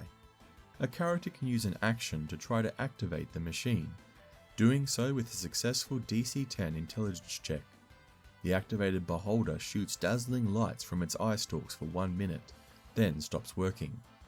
If combat breaks out in the Cellar complex, Thorvin Twinbeard flees up the stairs in Area B8 and uses a key to unlock the door leading outside. He has no loyalty to the other creatures stationed here. Stone of Deception. Korgstrog Uxglum, the Duergar leader, has what he believes to be the Stone of Golorr. He found it during a search of Fenris's house in the Trades Ward. This stone is a clever imitation. It's grey and ovoid with streaks of black, but has no magical powers. Korgstrog has been unable to attune to it and assumes he's unworthy of it, not that the stone is fake. Korgstrog plans to deliver the stone to Xanathar in due time, and won't willingly part with it before then. He uses a whip to flog his kobold lackeys and keep them in line. The cowardly kobolds flee into the sewers if Korgstrog is attacked, and cower in his presence otherwise. Treasure Chest. An old locked chest in the back of Area B11B can be opened by someone who makes a successful DC 13 dexterity check using thieves' tools. The chest contains 277 copper pieces, 135 silver pieces, a spherical gold beholder pendant with tiny gems for eyes worth 250 gold pieces, and a spell scroll of dark vision. Next encounter. Whether they find the fake stone or not, characters have little recourse, but consult with Lairul at the Seven Masks Theatre in the Dock Ward. If they go there, proceed with Encounter 6, Theatre. Encounter 10, Converted Windmill. This crumbling 2-story stone building was a windmill long before the city rose up around it. The following features apply unless an area description or encounter states otherwise. The rooms have 15-foot high ceilings with 10-foot high passages and 7-foot high doorways connecting them. Doors are wooden, closed and unlocked. The walls are covered with graffiti, and the stone floors are strewn with garbage and detritus. Windows are empty lead frames without glass. There's no light sources. Areas of the converted windmill. The following locations are keyed to map 4.8. Area W1, Stone Staircase. A curved set of stone stairs climbs 20 feet to the upper level. The stairs are covered with bird droppings, broken roof shingles, mud and mould. Area W2, Squatters. During the spring, summer and winter, each of these rooms is a home to 1d6+1 squatters, commoners, who have made dens for themselves out of old furnishings and things salvaged from garbage piles. The squatters aren't looking for trouble. For some food or coin, a squatter can direct or lead the characters to the locked apartment on the upper level in Area W7 and describe the apartment's inhabitants. A character can also secure a squatter's cooperation with a successful DC 10 Charisma Intimidation check. Area W3, Privy. Beyond the door is nothing more than a hole in the floor from which rises a terrible stench. Area W4, the weak ceiling or floor. Area W4A is directly underneath Area W4B. The floor of the upper chamber collapses under the weight of the first small or larger character to walk across it. A character who has the stone cunning trait or proficiency with mason tools can tell that the floor is unsafe to walk on. Any creature standing on the floor area of W4B when it collapses falls 20 feet, landing in Area W4A. Any creature in Area W4A when the ceiling falls must make a DC 11 dexterity saving throw, taking 4 or 1d8 bludgeoning damage from falling debris on a failed save, or half as much damage on a successful one. Area W5, Ancient Millstone. An ancient millstone lies under a jumble of debris that includes machinery and pieces of the collapsed roof. Dust and cobwebs cover everything. Area W6, Pigeon Roosts. Large sections of the roof have caved in above these rooms, leaving holes through which birds and precipitation can enter. The floors are littered with broken shingles, bird droppings, wrecked furnishings, and other detritus, and scores of pigeons roost in the mouldy rafters. Area W7, Secure Apartment. The north door to this room has been fitted with a shiny new lock that can be picked with a successful DC 15 dexterity check using thieves' tools. The door can be unlocked from the inside of the room, or forced open with a successful DC 20 strength athletics check. This apartment is in good repair and contains the following features. A wood-framed king-size bed with clean mattress stands against one wall. Next to the bed, an unlocked door in the west wall leads to Area W8. The window was recently repaired and quietly swings open on oiled hinges. Across from the window, against the wall, stands a wooden armoire. The armoire holds 4 clean sets of clothes, 2 grey cloaks, a heavy crossbow, and a wooden case containing 20 crossbow bolts. Area W8, the back room. The section of the conical roof directly above this chamber has mostly collapsed, filling the room with rubble. There's just enough space to open the door. Converted Windmill Spring. The key that the characters found in the mausoleum leads them to an old windmill in the southern ward. Volkar Kibbins and Ulster Gann, neutral evil male Alaskan human commoners, are hiding out in a secure apartment on the upper floor in Area W7. In combat, they wield shovels that each deal damage as clubs. Each carries 3d6 gold pieces in a pouch. Volkar and Ulster were recently hired by Lossa Merklav, a halfling necromancer, to help him break into mausoleums in the City of the Dead. They undertook the job because the pay was good, but they have no loyalty to the necromancer. If the characters confront them, Volkar and Ulster attack, but they surrender quickly if overwhelmed, and share the following information in exchange for their lives and freedom. Lossa Merklav and his 2 human apprentices, Retchen and Krella, live in a cellar complex under the trades ward. The way to their lair is through Retchen's powdered wig shop, which is called Dandy Mops. Lossa is stealing bones from the City of the Dead to create an army of animated skeletons. Neither Volkar nor Ulster knows why. In the Garloth Mausoleum, Lossa killed a rat and took a small stone it was carrying. The rat vanished when it died, and Lossa thinks the stone is magical. Next encounter. Once the characters set out finding the halfling necromancer, proceed with Encounter 9, Cellar Complex. Converted Windmill Summer. The characters head to a decrepit building in the southern ward that used to be a windmill. Therein they expected to find the Stone of Golorr in the clutches of 2 treacherous cult fanatics, named Arn Zalronda, a lawful evil male Tytherian human, and Sophia Nalreich, a lawful evil female Tytherian human. Cult fanatics. Arn and Sophia are waiting in Area W7, which they use as an apartment. They keep the door to the apartment locked at all times. They have cleared the Area W8 of debris and have painted a pentagram in blood on the floor. At the points of the pentagram are 5 black globs of wax, the remains of burnt candles. Lord Cassalanter sent Arm and Sophia on a mission to retrieve the Stone of Golorr from his family's mausoleum.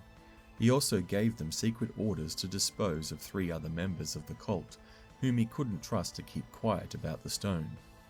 Arn and Sophia would be horrified to learn that they failed in so simple a task.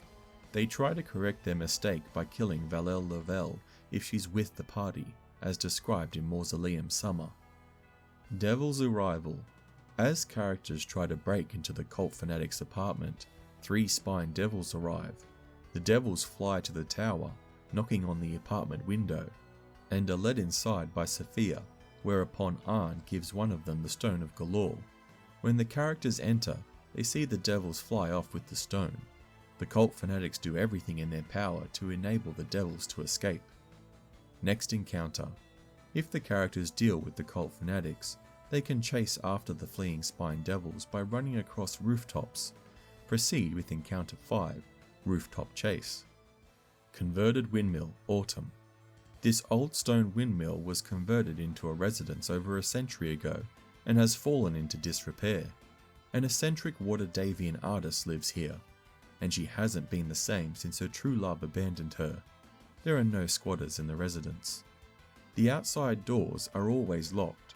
A lock can be picked with a successful DC 15 dexterity check made by a character using thieves' tools, or a door can be smashed open with a successful DC 15 strength athletics check.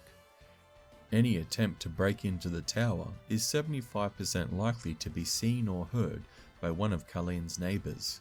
8 veterans of the City Watch arrive 10 minutes later to investigate the intrusion. Let me paint you a picture. Kalin, a famous Waterdeepian painter, was commissioned to paint a portrait of Lord Dagult Neverember, then Waterdeep's open lord, in 1475 DR. Her meeting with Neverember marked the beginning of a torrid love affair that lasted over a year. One of the many gifts he lavished on her was an estate in the Sea Ward.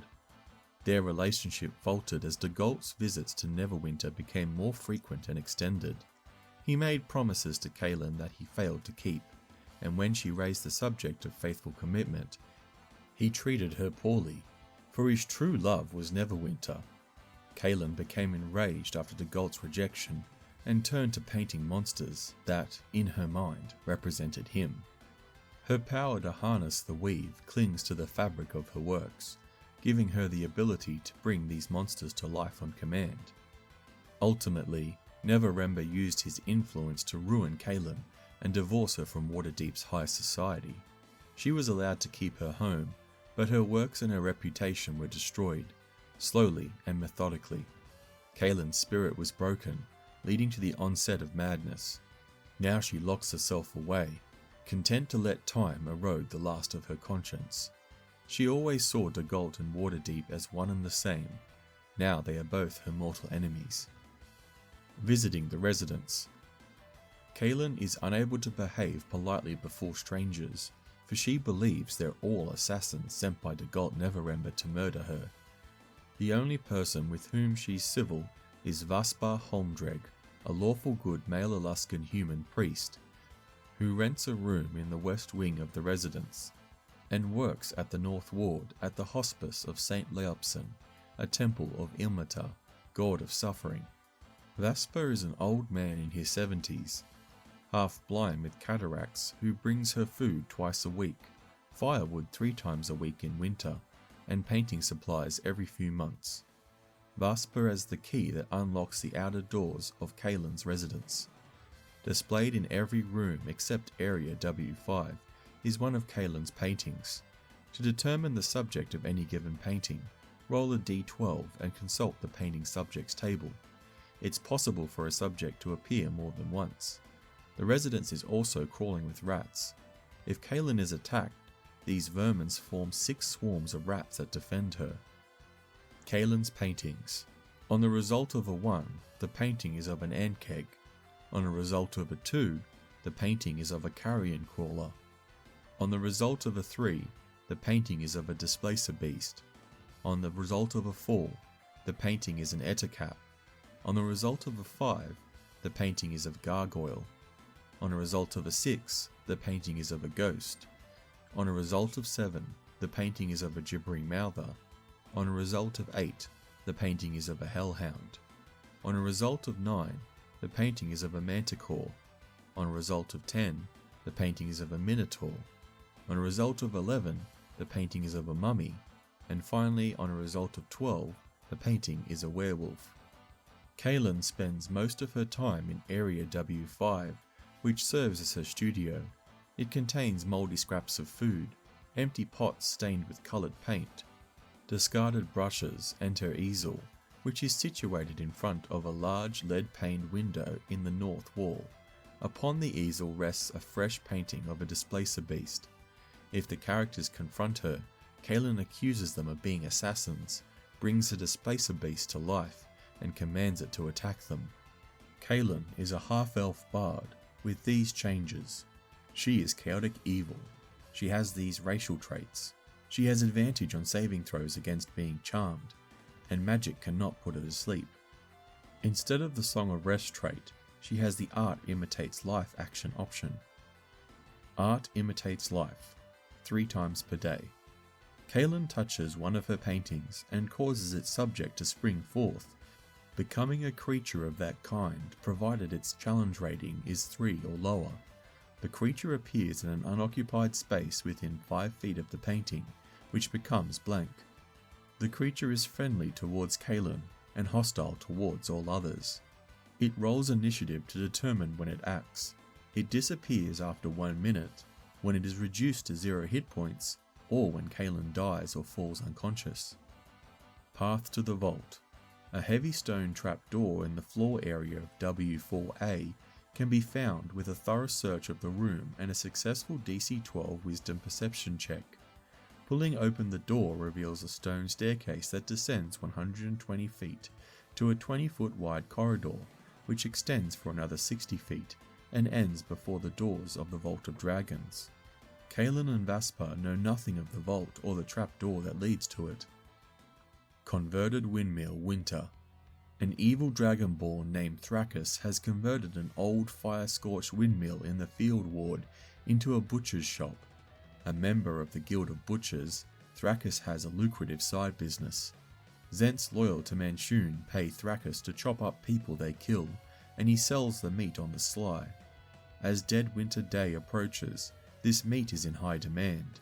The corpses are brought to him in the dead of night, most often delivered by Sidra Romir, as described in Chapter 8 Area K2, in a covered cart pulled by a draft horse. Butchery. A red wooden sign carved to look like a butcher's cleaver hangs above the door of Thrakus' butchery, which occupies the westernmost room of the west wing. The butchery is ice cold in winter and reeks of meat and blood. A blood-stained chopping block dominates the room, and shelves of cut meat wrapped in bloody parchment line the walls. The floor is streaked with blood and covered with bits of gore. Thrakus padlocks the door at night. Picking the lock requires a successful DC 15 dexterity check using these tools. The door can be forced open with a successful DC 18 strength athletics check. Larder. The chamber next to the butchery has been converted into a larder, the doors of which are padlocked at all hours. The locked doors are otherwise identical to the butchery door. Like the butchery, the larder is frigid in winter and smells of meat and blood. 6 half-frozen humanoid carcasses are stacked under a 10-foot square canvas tarpaulin. Thrakus hasn't gotten around to cutting them up yet. Squatters. The Dragonborn allows squatters to dwell in his home. Those who can perform menial chores are spared and fed scraps of cooked meat. The rest end up on the chopping block. These homeless sods are too frightened of Thrakus to speak ill of him, and the City Watch doesn't seem to care about crimes committed in the Field Ward. Thrakus the Butcher. The Butcher has no time to suffer fools, and the characters are fools for meddling in his business. Thrakus spends most of the day at the butchery. At dusk he retires to his apartment, where he stays until dawn, or until someone comes knocking with a body to dispose of. Thrakus carries keys to the butchery, the larder and his apartment, as described in Area W7. Thrakus is a dragonborn berserker of red dragon ancestry, with these changes. He is chaotic evil. He has these racial traits. He can use his action to exhale a 15-foot cone of fire, but can't do this again until he finishes a short or long rest.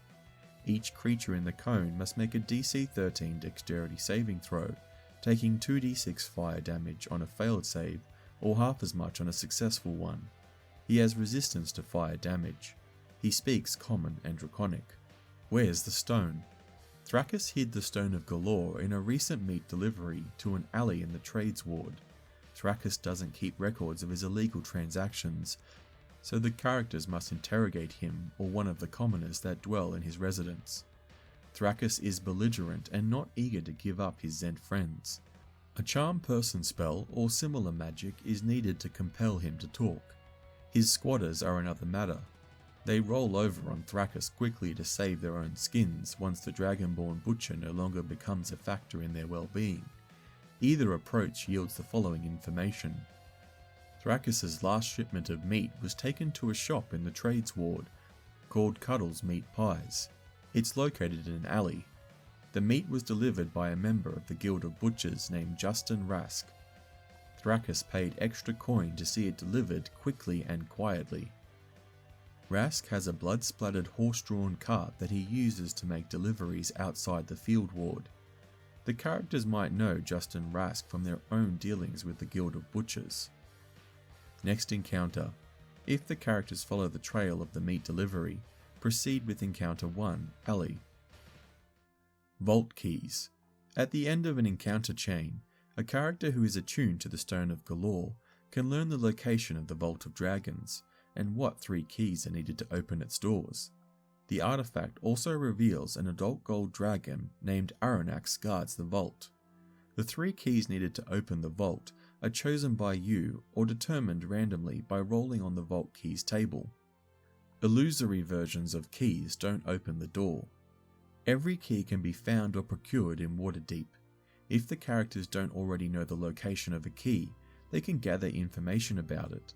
To do this, a character must spend 1 day and 5 gold pieces searching the location of a key. At the end of this day, the character makes a DC 15 intelligence investigation check, learning the location of a key on a success. If the check fails by 5 or more, the main villain learns of the search and sends lackeys to attack the characters, and if possible, wrest the Stone of Golorr from them. Xanathar sends either 5 goblins dressed up as children wearing troll-tied masks, and a bugbear with a 70% chance, or 4 were-rats in humanoid form, a 30% chance. The Cassalanters send 2 imps in raven form, 3 human cultists, and either a human cult fanatic, a 70% chance, or 4 spine devils, a 30% chance. Jarlaxle Banray sends Felrek Lafine and Kreb Masklir, or 2 other Bragendirth Drow gunslingers, and 6 drow. Manshoon sends 4 Zent martial art adepts. There's a 50% chance that these Zents are led by one of Manshoon's lieutenants, either Vivette Blackwater or Agorn Foucault, if they're still alive as described in Chapter 8, Area E8. Martial Arts Adept. Martial art adepts are disciplined monks who have extensive training in hand-to-hand combat. Some protect monasteries, while others travel the world seeking enlightenment or new forms of combat to master. A few become bodyguards, trading their combat prowess and loyalty for food and lodging. Random Vault Key Table. Roll a 1d6. On a result of 1, the first key is an adamantine bar, the second key is an animated construct, and the third key is a beardless dwarf. On a result of 2, the first key is a beholder eye stalk, the second key is a bronze dragon scale, and the third key is a cask of dwarven ale. On a result of 3, the first key is a drunken elf, the second key is a gem worth at least 1,000 gold pieces, and the third key a gift from a queen. On a result of 4, the first key is an invisible creature, the second key is a painting of a dwarf miner, and the third key is a pair of bugbear ears. On a result of 5, the first key is a performance of your beardy face, the second key is a severed drow hand, and the third key is a shape changer. On a result of 6, the first key is a silvered warhammer, the second key is sunlight, and the third key is a unicorn. Key descriptions. The keys listed in the Vault Keys table are further described below in alphabetical order. Adamantine bar. The characters can purchase a £10 adamantine bar for 1,000 gold pieces. The Genasi Smith, Embrick and Avi, as described in Chapter 2, Area T3, can acquire one if the characters think to ask them. Animated construct. Any creature of the construct type works as this key, provided the creature hasn't been destroyed or rendered inoperable. If the characters have befriended Valletta, the dragonborn priest of Gond, as described in Chapter 3, she happily releases Nim the Nimblewright into their custody until they no longer have need of it. An object animated by the Animate Object spell also qualifies as a key. Beardless Dwarf. Most female dwarves are beardless and thus meet the condition. A male dwarf NPC can be persuaded to shave his beard, either as a consequence of losing a bet or upon receiving some sort of recompense. The characters can also shave a male dwarf they have captured or against whom they have some sort of leverage. Beholder Eyestalk. The eyestalk need not come from a true living beholder. It can be plucked from a stuffed beholder as described in Old Zolob's shop, or obtained from a lesser form of beholderkin such as a gazer or a spectre. The eyestalk also need not be detached. Xanathar gladly accompanies the characters to the vault if that's the way to guarantee getting its share of the treasure. Regardless of the arrangement it makes with the characters, its share equates to all the treasure. In other words, Xanathar turns on the party once the vault is unlocked, unless a powerful non-player character such as Lairul Silverhand or Vardra Saphir is present to keep the Mad Beholder in check. Bronze Dragon Scale. Zelophan, the young bronze dragon, has taken up residence in Deepwater Harbour. Many sailors and dock workers have seen the dragon, and Grinda Garloth, as described in Encounter 2 Mistshore, owns an apparatus of Qualish that the characters can use to search for the dragon. Characters who go looking for Zelophan find him lurking inside a shipwreck 120 feet underwater. As the characters approach the wreck, Zelophan comes out and tries to scare them away. He's not done searching the wreck for treasure. He inflicts harm only in self-defense. A successful DC 15 Charisma Persuasion check, or an offer of a treasure worth at least 1,000 gold pieces, convinces the dragon to talk with the characters and part with one of his scales. If the characters mention the contents of the Vault of Dragons, Zelophan demands a promise of 10% of the gold before he gives them what they came for. Cask of Dwarven Ale. A cask of Dwarven Ale is easily obtained at any market at Waterdeep for 5 gold pieces. There is a 20% chance that the characters buy a knockoff brand that isn't made by dwarves. Any dwarf character can tell genuine Dwarven Ale from the fake stuff simply by having a taste. Drunken Elf. Any elf who is poisoned from drinking alcohol qualifies as this key. Gems worth 1,000 gold pieces. 1 or more gemstones qualify as this key as long as their combined value is 1,000 gold pieces or more. Such gems can be found during the adventure or bought in the markets of Waterdeep. A gift from a queen. Lairul Silverhand, the Open Lord of Waterdeep, was once the queen of an ancient kingdom called Stornanter. The characters can recall this fact with a successful DC 20 intelligence history check, or learn it through information gathering. They can request an audience with Lairul through Jallister Silvermane or Mert. Lairul gives them a gift, a feathered quill given to her by the Archmage Elminster himself, if they promise to return the stolen gold to Waterdeep's coffers. Invisible Creature. Any creature under the effect of an invisibility spell counts as this key, as do naturally invisible creatures. Painting of a Dwarf Miner. A painting of a dwarf miner priced at 5d10 gold pieces can be found each day a character spends searching art shops. A character proficient with painter's supplies can create a painting that qualifies as this key. It takes 3d6 hours to finish the painting. A pair of bugbear ears. The Xanathar Guild employs bugbears, and characters can chop ears off any of them. A live bugbear also counts as this key. Performance of Your Beardy Face. The dwarf love song, Your Beardy Face, is a duet performed by bagpipers. The characters can obtain this music easily for 1 gold piece, and hire 2 performers to play the piece for 10 gold pieces each. A character as proficiency with bagpipes can also perform the song, though a successful DC 10 Charisma performance check using bagpipes is required for the performance to count as this key. A glass jar in the Cassalanter Villa, as described in Chapter 6 Area C3, plays this song when it is uncorked. A severed drow hand. This ghastly key can be forcibly obtained from a member of Brigand Earth or some other dark elf. If the characters have encountered no drow, they might hear rumours that Xanathar employs a drow advisor. Shapechanger. Any living creature of the Shapechanger subtype, such as a doppelganger or a were-rat, serves as this key. Bonnie the doppelganger, as described in Familiar Faces, can be persuaded to accompany the characters if she is friendly towards one or more of them.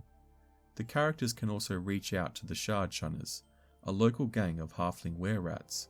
For an upfront payment of 500 gold pieces, the were-rats happily oblige. A silvered warhammer. The characters can buy a silvered warhammer for 115 gold pieces, or they can give a silver bar to Embrick and Avi, as described in Chapter 2, Area T3, and have the Genasi Smiths craft one. Sunlight. Since the vault lies deep underground, natural sunlight is difficult to come by. Clever characters can buy 20 steel mirrors, 5 gold pieces each, and arrange them in places and at proper angles, so that sunlight from the outside can be reflected underground and shone upon the vault entrance. Setting up these mirrors and getting their alignments just right takes 2d4 plus 2 hours, regardless of the number of characters involved. Unicorn. Although conjuring up a real unicorn is likely beyond the abilities of the characters, they could ask Laeral Silverhand or Vajra Saphir to cast the Conjure Celestial spell. Characters can gain an audience with Laeral or Vajra through Rainier Neverember or another well-connected non-player character. If the characters tell Laeral or Vajra the truth about the Vault of Dragons and promise to turn the gold over to the authorities, either one of them agrees to accompany the characters to the vault and cast the spell. The unicorn need not be a real unicorn to serve as this key. The Sea Maiden's Fair, as described in Chapter 7, uses a unicorn float in its parades, and stuffed unicorns can be found at Cassalanter's Villa in Chapter 6, Area C18. Vault of Dragons. Once the characters have the Stone of Golorr, they can use it to determine the location of the Vault of Dragons and the keys needed to enter it. Vault features. All areas of the vault have the following features. Any spell that tries to contact a creature in the vault fails, as does any spell that attempts to scry the vault interior or any creatures within. Teleporting into the vault from outside is impossible. Walls are made of mortared stone. Doors are solid stone slabs with stone handles and hinges. Except in Area V9, there are no light sources. Areas of the vault. The following locations are keyed to the map 4.9. Area V1, Vault Door. A 20-foot high, 20-foot wide stone corridor ends before an adamantine double door bearing dwarvish runes. The doors have neither handles nor hinges. The writing on them reads, "The 3 keys, bring them forth." The door parts, sliding back into the walls when the 3 correct keys are brought within 5 feet of them. They remain open until Oranax or someone else speaks the command word to close them, Azam. The keys can open the doors from either side. The doors can't be forced open or damaged in any way, and attempts to circumvent them with magic fail automatically. Area V2, the entrance foyer. 3 age-worn columns support crumbling stone bridges 60 feet overhead, the ceiling rising another 20 feet beyond that. Set into alcoves are 12 sets of double doors made of iron. Each door is 10 feet wide, 10 feet high, and embossed with images of dwarf warriors in plate armor. Crumbling bridges. The bridges connect Area V4 to adamantine doors that seal off Area V6, V7, and V8. The eastern half of the northern bridge and the western half of the southern bridge are unstable. Either bridge collapses if more than 150 pounds of weight is applied to it. A creature standing on a section of bridge when it collapses must succeed on a DC 15 dexterity saving throw, or fall 60 feet to the floor below. The middle bridge has a 15-foot wide gap in it. A character can clear the gap with a running jump, but part of the bridge breaks away under the character's feet on landing, forcing the character to succeed on a DC 15 dexterity saving throw or fall to the floor below. Iron doors. 10 of the double doors are false and refuse to budge. The 2 sets of doors in the northern end of the west wall push open to reveal Area V3 beyond. V3. Stairs and Fresco. This hall has the following features. At the south end of this chamber, expertly carved stairs climb 70 feet to Area V4. The north wall bears a 20-foot square fresco that depicts dwarves battling goblins. Enthralling fresco. A detect magic spell reveals an aura of enchantment on the fresco. Any creature within 30 feet of the fresco that can see it must succeed on a DC 12 Wisdom saving throw or be charmed by it for 24 hours. While charmed in this way, the creature can't willingly move out of sight of the fresco and defends it to the death. If forcibly moved away from the fresco, the creature tries fighting its way back. A creature can't rest while under this effect. After 24 hours, the creature gains 1 level of exhaustion and can repeat the saving throw if it can still see the fresco, ending the effect on a success. A creature that succeeds on the saving throw is immune to the effect of the fresco for 24 hours. Destroying at least one 10-foot section of the fresco ends the effect for all creatures. Each 10-foot square section has an armor class of 17, 25 hit points, and immunity to poison and psychic damage. Area V4. Hall of Moradin. This 20-foot high hall has the following features. 3 pillars running the length of the hall are carved to resemble warhammers, with their square heads pressed against the floor. The west wall bears a cracked mosaic that depicts a dwarven smith at a forge, crafting dwarves out of black metal and diamonds. In the south end of the wall is a secret door. 3 archways in the east wall lead to a crumbling bridge that spans the entrance foyer in Area V2, and end in front of adamantine doors leading to Area V6, V7 and V8. Black Pudding.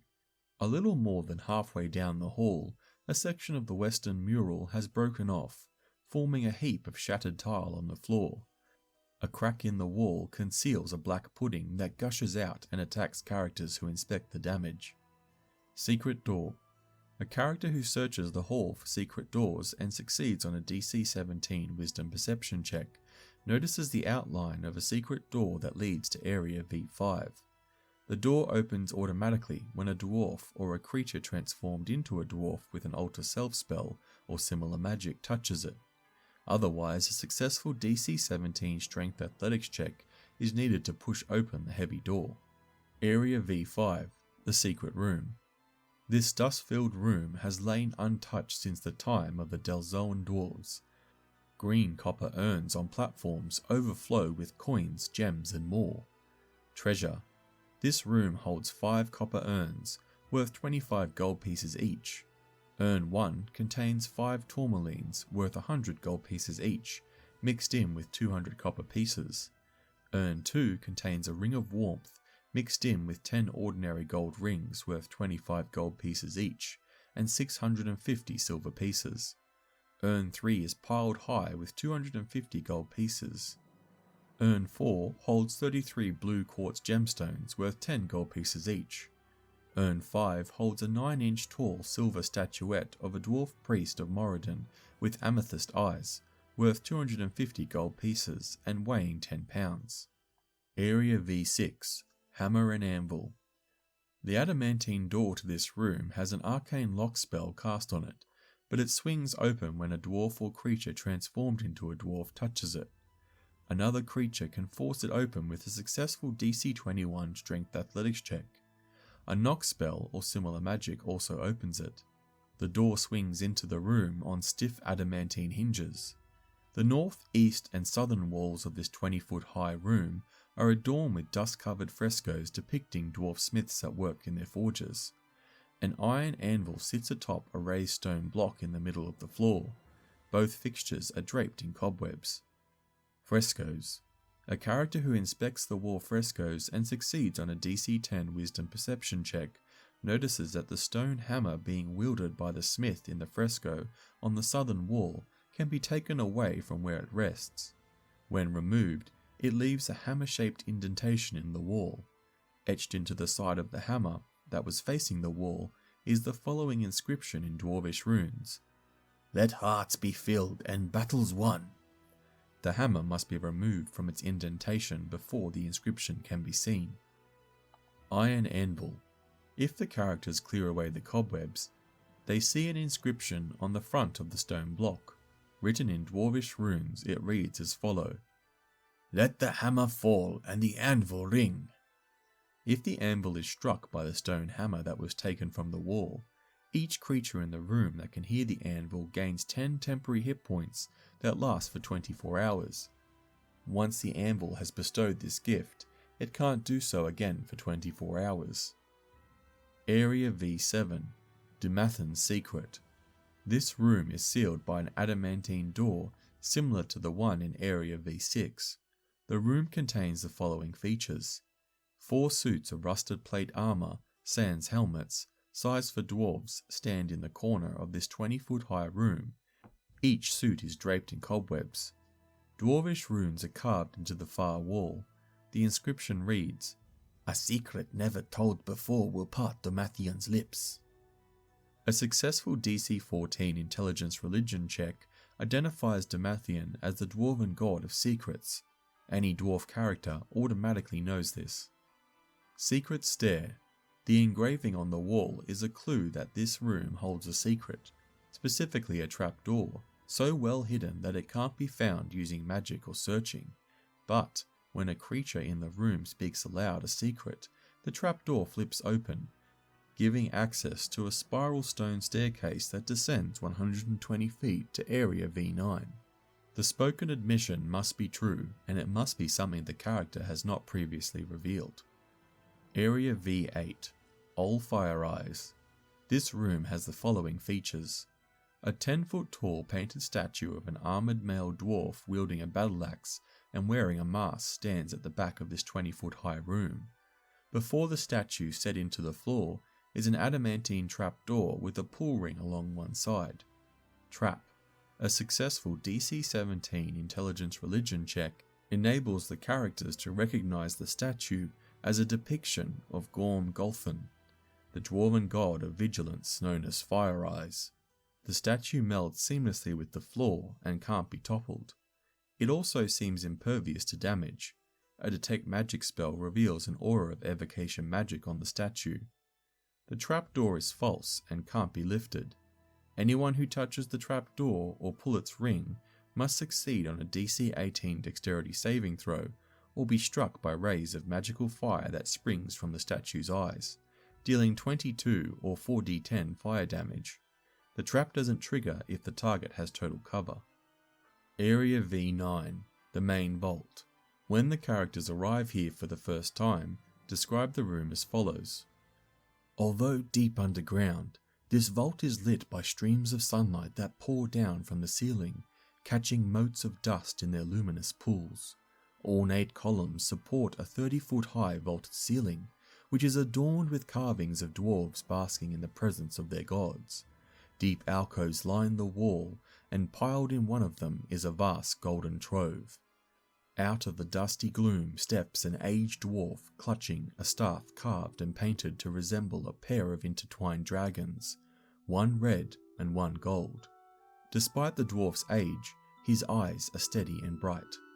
"I wasn't expecting anyone," he says plainly. "As you can see, the place is a mess. Perhaps you should come back later after I've tidied up a bit." The dwarf, who calls himself Barok Clanghammer, is really the adult gold dragon Urchins in disguise. He guards the gold for Lord Dagult Neverember and holds the Dragonstaff of Ahghairon in exchange for his services. Dealing with the gold dragon presents an unusual challenge for the characters, and peaceful resolution is more likely to benefit them than a violent one. Arronax. Arronax is a male adult gold dragon who can freely ignore Ahghairon's dragon ward and reside in the city. Maril, the archmage who last wielded the Dragonstaff of Ahghairon, was Arronax's friend and invited the dragon to stay with him in the city's dragon tower. Shortly before the spell plague, Maril went mad and left Waterdeep, entrusting the Dragonstaff of Ahghairon to Arronax. When Dagult Neverember became the open lord of Waterdeep, he cut a deal with the dragon. Under its terms, Arronax could keep the Dragonstaff of Ahghairon in exchange for guarding a vault beneath the city. When Neverember eventually removed the treasures from the vault, Arronax and the Dragonstaff could return to the Dragon Tower. As it happens, no one has come to remove the treasure, and the faithful Arronax has remained in the vault. The vault is warded against scrying magic, and there's no one left in Waterdeep who knows about Arronax or the whereabouts of the Dragonstaff. Game statistics. Arronax is an adult gold dragon. He often assumes the form of an elderly gold dwarf named Barok Clanghammer, who uses the Dragonstaff as a walking stick. Arronax is patient, wise, merciful, and vigilant. He remains in humanoid form until combat breaks out. Since he can't easily carry the Dragonstaff of Ahghairon in his dragon form, the dragon attacks only in defense of itself, the staff, or the gold. The only individuals authorized to remove the gold under Arronax's watch are Dagult Neverember and his appointed vassals, none of whom are currently in Waterdeep. The characters can try to convince Arronax that they have come on Neverember's behalf. Since he has never met them before, or heard Neverember mentioning them by name, Arronax is doubtful of their story. Fooling the dragon requires each character within his line of sight to succeed on a charisma deception check contested by the dragon's wisdom insight check. If even one character loses the context, Arronax senses the group is lying to him. These checks are made with advantage if Rainier Neverember is with the party, since the dragon remembers meeting Rainier when he was but a child and can easily imagine a scenario in which Dagult Neverember might use his son as his vassal. The dragon knows nothing of the animosity between Rainier and his father. The characters can try to convince the noble dragon that Lord Neverember embezzled the gold from the people of Waterdeep, and that it would be fair and just to see the coin safely returned to its rightful owners. Deep down, Arronax knows where the gold came from, but the dragon has allowed his greed and his agreement with Lord Neverember to cloud his moral judgment. With a successful DC 18 Charisma Persuasion check, a character can talk the dragon into allowing the gold to be returned to the people to whom it rightfully belongs. The check is made with advantage if the characters brought a prominent city official with them, such as Mert or Vardra Saphir, or if one of the characters professes to be a worshipper of Bahamut. Any charisma intimidation check made to influence Arronax automatically fails. After the first such attempt, all future charisma checks made by the party to influence Arronax have disadvantage. Arronax uses legendary resistance to avoid being charmed. If a character tries to charm him with a spell and fails, all future charisma checks made by the party to influence Arronax have disadvantage. Treasure. Choose 2 alcoves in the vault. Piled in one alcove are 500,000 gold pieces, the combined weight of which is 10,000 pounds. Scattered on the floor of the second alcove are 65 100 gold piece gemstones, all that remains of Arronax's current food supply. Arronax won't give up his gemstones or the Dragonstaff of Ahghairon willingly, since they are his payments for guarding the gold. If need be, however, the dragon is willing to use the staff's power on behalf of the city in exchange for more gemstones. Leaving the vault. As the characters leave the vault, with or without the gold, they are confronted by hostile forces sent by the main villain or villains. If the vault doors were left open, the characters encounter these antagonists in Area V2. Otherwise, they're lurking outside the vault, waiting for characters to emerge. If Xanathar is the main villain, Noska Ur'gray arrives with 6 bugbears and a gazer. If Noska is dead or otherwise indisposed, the Beholder replaces him with Nal Zindabras and his Grell bodyguard. If the Cassalanters are the villain, they send 3 cult fanatics and 3 cultists. Victorio's doppelganger manservant Willifort Crowell leads the group in his tiefling guise, unless the characters killed him or otherwise disposed of him earlier in this chapter or in chapter 6. If Jarlaxle Banray is the villain, he arrives with 3 drow gunslingers. Replace no-name drow gunslingers with Felrect Lafine, Kreb Masklir, and Solan Zindabras if they are alive and free. If Manshoon is the main villain, he sends his Simulacrum along with Orgon Foucault. a neutral evil Turami human bard, Vivette Blackwater, a chaotic evil female Tytherian human swashbuckler, and 3 Zent thugs. If Agorn and Vivette were killed or otherwise disposed of earlier in this chapter or in chapter 8, replace each of them with 1 additional thug. The forces sent by Xanathar, the Cassalanters, and Manshoon attack the characters on sight. Jarlaxle, on the other hand, congratulates the characters for unlocking the Vault of Dragons, and allows them to leave on the condition that they go empty-handed. He intends to see the gold safely returned to the city of Waterdeep, but also demands the Dragonstaff of Ahghairon for his trouble. If Arronax is alive, the characters can lure enemies to the dragon. Arronax attacks any characters that attack him or tries to steal his staff or the gold. He also defends the characters if he has made a deal with them. Faction reinforcements.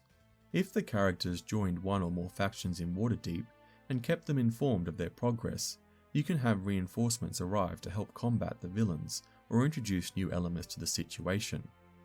Break and Dearth. If Jarlaxle Banray isn't the main villain, he arrives with his lieutenants, Felrekla Fiend, Kreb Maskalia, and Solon Zindabras, or 3 other drow gunslingers. Jarlaxle offers to help the characters if they agree in helping him secure the gold for Waterdeep and the Dragonstaff of Ahghairon for himself. Harpers. Mert arrives with 2 female human swashbucklers. If he's still alive and not already with the characters, Rainier Neverember replaces one of the swashbucklers. Emerald Enclave. Jareth Falcon sends 3 swarms of rats to assist the characters. Once the characters are no longer in peril, the rats disperse throughout the vault. Force Grey. Vajra Safar sends Melun Wardragon to help the characters secure the vault, unaware that Melun has fallen under Xanathar's sway. If Xanathar is the main villain, Melun helps the Beholder's forces defeat the characters. Lord's Alliance. Open Lord Laeral Silverhand arrives with Jallister Silvermane and 6 City Guard veterans to help characters secure the gold. Laeral's arrival forces Jarlaxle to be on his best behaviour. After assuring Laeral of his good intentions, Jarlaxle cuts his losses and withdraws peacefully. If she is able to speak with Arronax, Laeral convinces the dragon to relinquish the gold into her custody. Order of the Gauntlet. Halam arrives and aids the characters as best he can. He and Arronax met each other many years ago, and they are on fair speaking terms. Arronax is fond of the monk, and characters who negotiate with the dragon in Halam's presence gain advantage on their charisma persuasion checks. Zhentarim. The Doom Raiders arrive and help secure the vault, less any members who have been arrested or killed. If Manshoon is the main villain, Schemo Weirdbottle betrays his fellow Doom Raiders and fights along Manshoon's Simulacrum. If they and the characters emerge victorious, the surviving Doom Raiders propose to split the take evenly with the characters. If the characters refuse this offer and the Doom Raiders outnumber them, the Zents turn against them, putting the characters who are Zhentarim members into a predicament. Adventure Conclusion. The adventure could play out in any of several ways, depending on who gets the gold and what's done with the treasure. Dying in the Vault.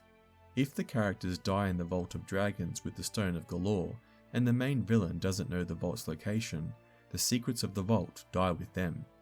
Though they succumbed in the process, they succeeded in keeping the gold out of the villain's clutches. A bittersweet victory indeed. Removing the gold. If the characters recover Neverember's hoard and keep it for themselves, word gets out eventually. Emissaries of the Harpers, the Lord's Alliance, and the Order of the Gauntlet come to the characters, asking that the gold be returned to Waterdeep.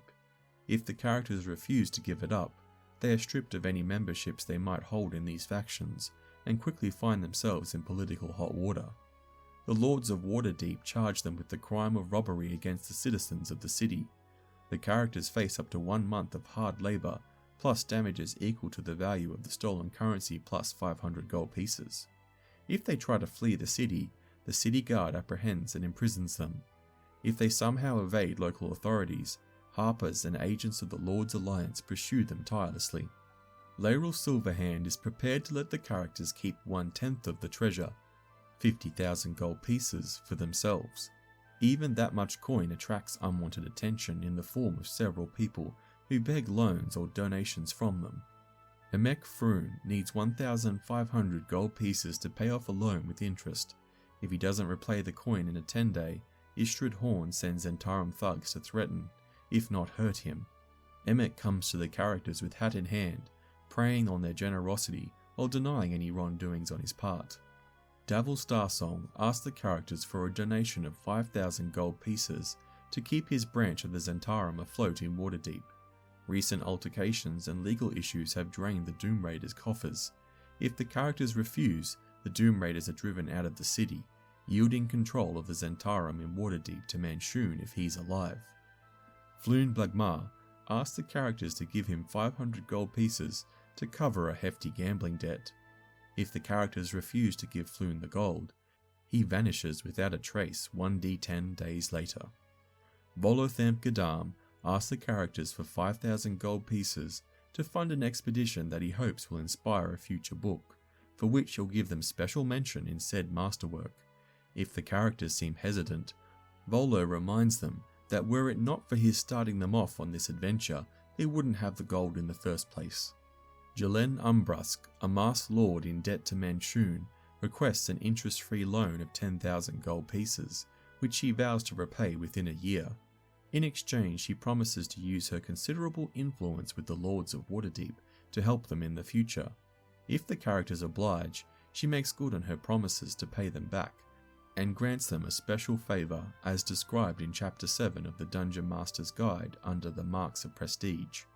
If they refuse, they will have made an enemy of the Secret Masked Lord. Marks of Prestige. Sometimes the most memorable reward for adventurers is the prestige that they acquired throughout the realm. Their adventures often earn them fame and power, allies and enemies, and titles that they can pass on to their descendants. Some lords and ladies began as commoners who ventured into dangerous places of the world and made names for themselves through their brave deeds. This section details the most common marks of prestige that adventurers might acquire during a campaign. These marks are usually gained along with treasure, but sometimes they stand on their own. Letters of recommendation. When gold is in short supply, the adventurer's benefactor might provide them with a letter of recommendation instead of a monetary payment. Such a letter is usually enclosed in a handsome folio, case or scroll tube for safe transport, and it usually bears the signature and seal of whoever wrote it. A letter of recommendation from a person of impeccable reputation can grant adventurers access to non-player characters that they would otherwise have trouble meeting on their own, such as a duke, viceroy or queen. Moreover, carrying such a recommendation on one's person can help clear up misunderstandings with local authorities who might not otherwise take the adventurers at their word.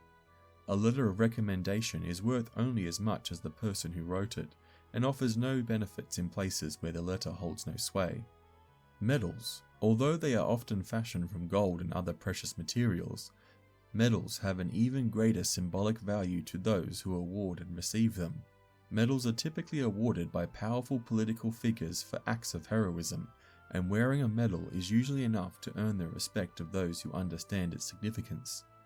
Different acts of heroism can warrant different kinds of medals.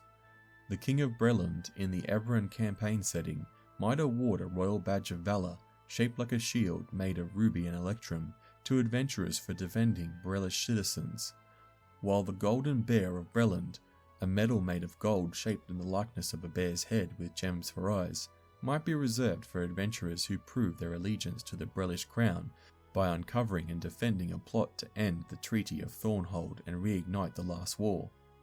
A medal doesn't offer specific in-game benefits to one who wears it, but it can affect dealings with non-player characters. For example, a character who proudly displays the Golden Bear of Gralhund will be likely regarded as a hero of the people within the Kingdom of Gralhund. Outside Gralhund, the medal carries far less weight, except among allies of Gralhund's king. Parcels of land. A parcel of land is just that. Usually it comes with a royal letter affirming the land has been granted as a reward for some service. Such land usually remains the property of a local ruler or ruling body, but is leased to a character with the understanding that it can be taken away, especially if his or her loyalty is ever called into question. A parcel of land, if sufficiently large, might have one or more farms or villages already on it, in which case the recipient is pronounced Lord or Lady of the land and is expected to collect taxes along with any other duties. A character who receives a parcel of land is free to build on it and expected to safeguard it. He or she may yield the land as part of an inheritance, but can't sell or trade it without permission from the local ruler or ruling body. Parcels of land make fine rewards for adventurers who are looking for a place to settle or who have a family or some kind of personal investment in the region where the land is located. Special favours. A reward might come in the form of a favour that the character can call on at some future date. Special favours work best when the individual granting them is trustworthy. A lawful good or lawful non-player character will do whatever can be done to fulfill an obligation when the time comes, short of breaking laws. A lawful evil non-player character does the same, but only because the deal is a deal. A neutral good or neutral non-player character might pay off favours to protect his or her reputation. A chaotic good non-player character is more concerned about doing what is right by the adventurers, honouring any obligations without worrying too much about personal risk or adherence to law. Strongholds. A stronghold is a reward usually given to a seasoned adventurer who demonstrates unwavering fealty to a powerful political figure or ruling body, such as a king, a knighthood, or a council of wizards. A stronghold can be anything from a fortified tower in the heart of a city to a provincial keep on the borderlands. While the stronghold is for characters to govern as they see fit, the land on which it sits remains the property of the crown or local ruler. Should the characters prove disloyal or unworthy of the gift, they can be asked to force to relinquish custody of the stronghold. As an additional reward, the individual bequeathing the stronghold might offer to pay its maintenance costs for a period of 1 or more months, after which the characters inherit that responsibility. Titles. A politically powerful figure has the ability to dispense titles. A title often comes with a parcel of land. For example, a character might be awarded the title of Earl the Storm River or Countess of the Dun Ford, along with a parcel of land that includes a settlement or region of the same name. A character can hold more than one title, and in a feudal society, those titles can be passed down or distributed among one's children. While a character holds a title, he or she is expected to act in a manner befitting to that title. By decree, titles can be stripped away if local rulers or ruling bodies have reason to question the character's loyalty or competence. Training. A character might be offered special training in lieu of a financial reward. This kind of training isn't widely available, and thus is highly desirable. It presumes the existence of a skilled trainer, perhaps a retired adventurer or champion who is willing to serve as a mentor.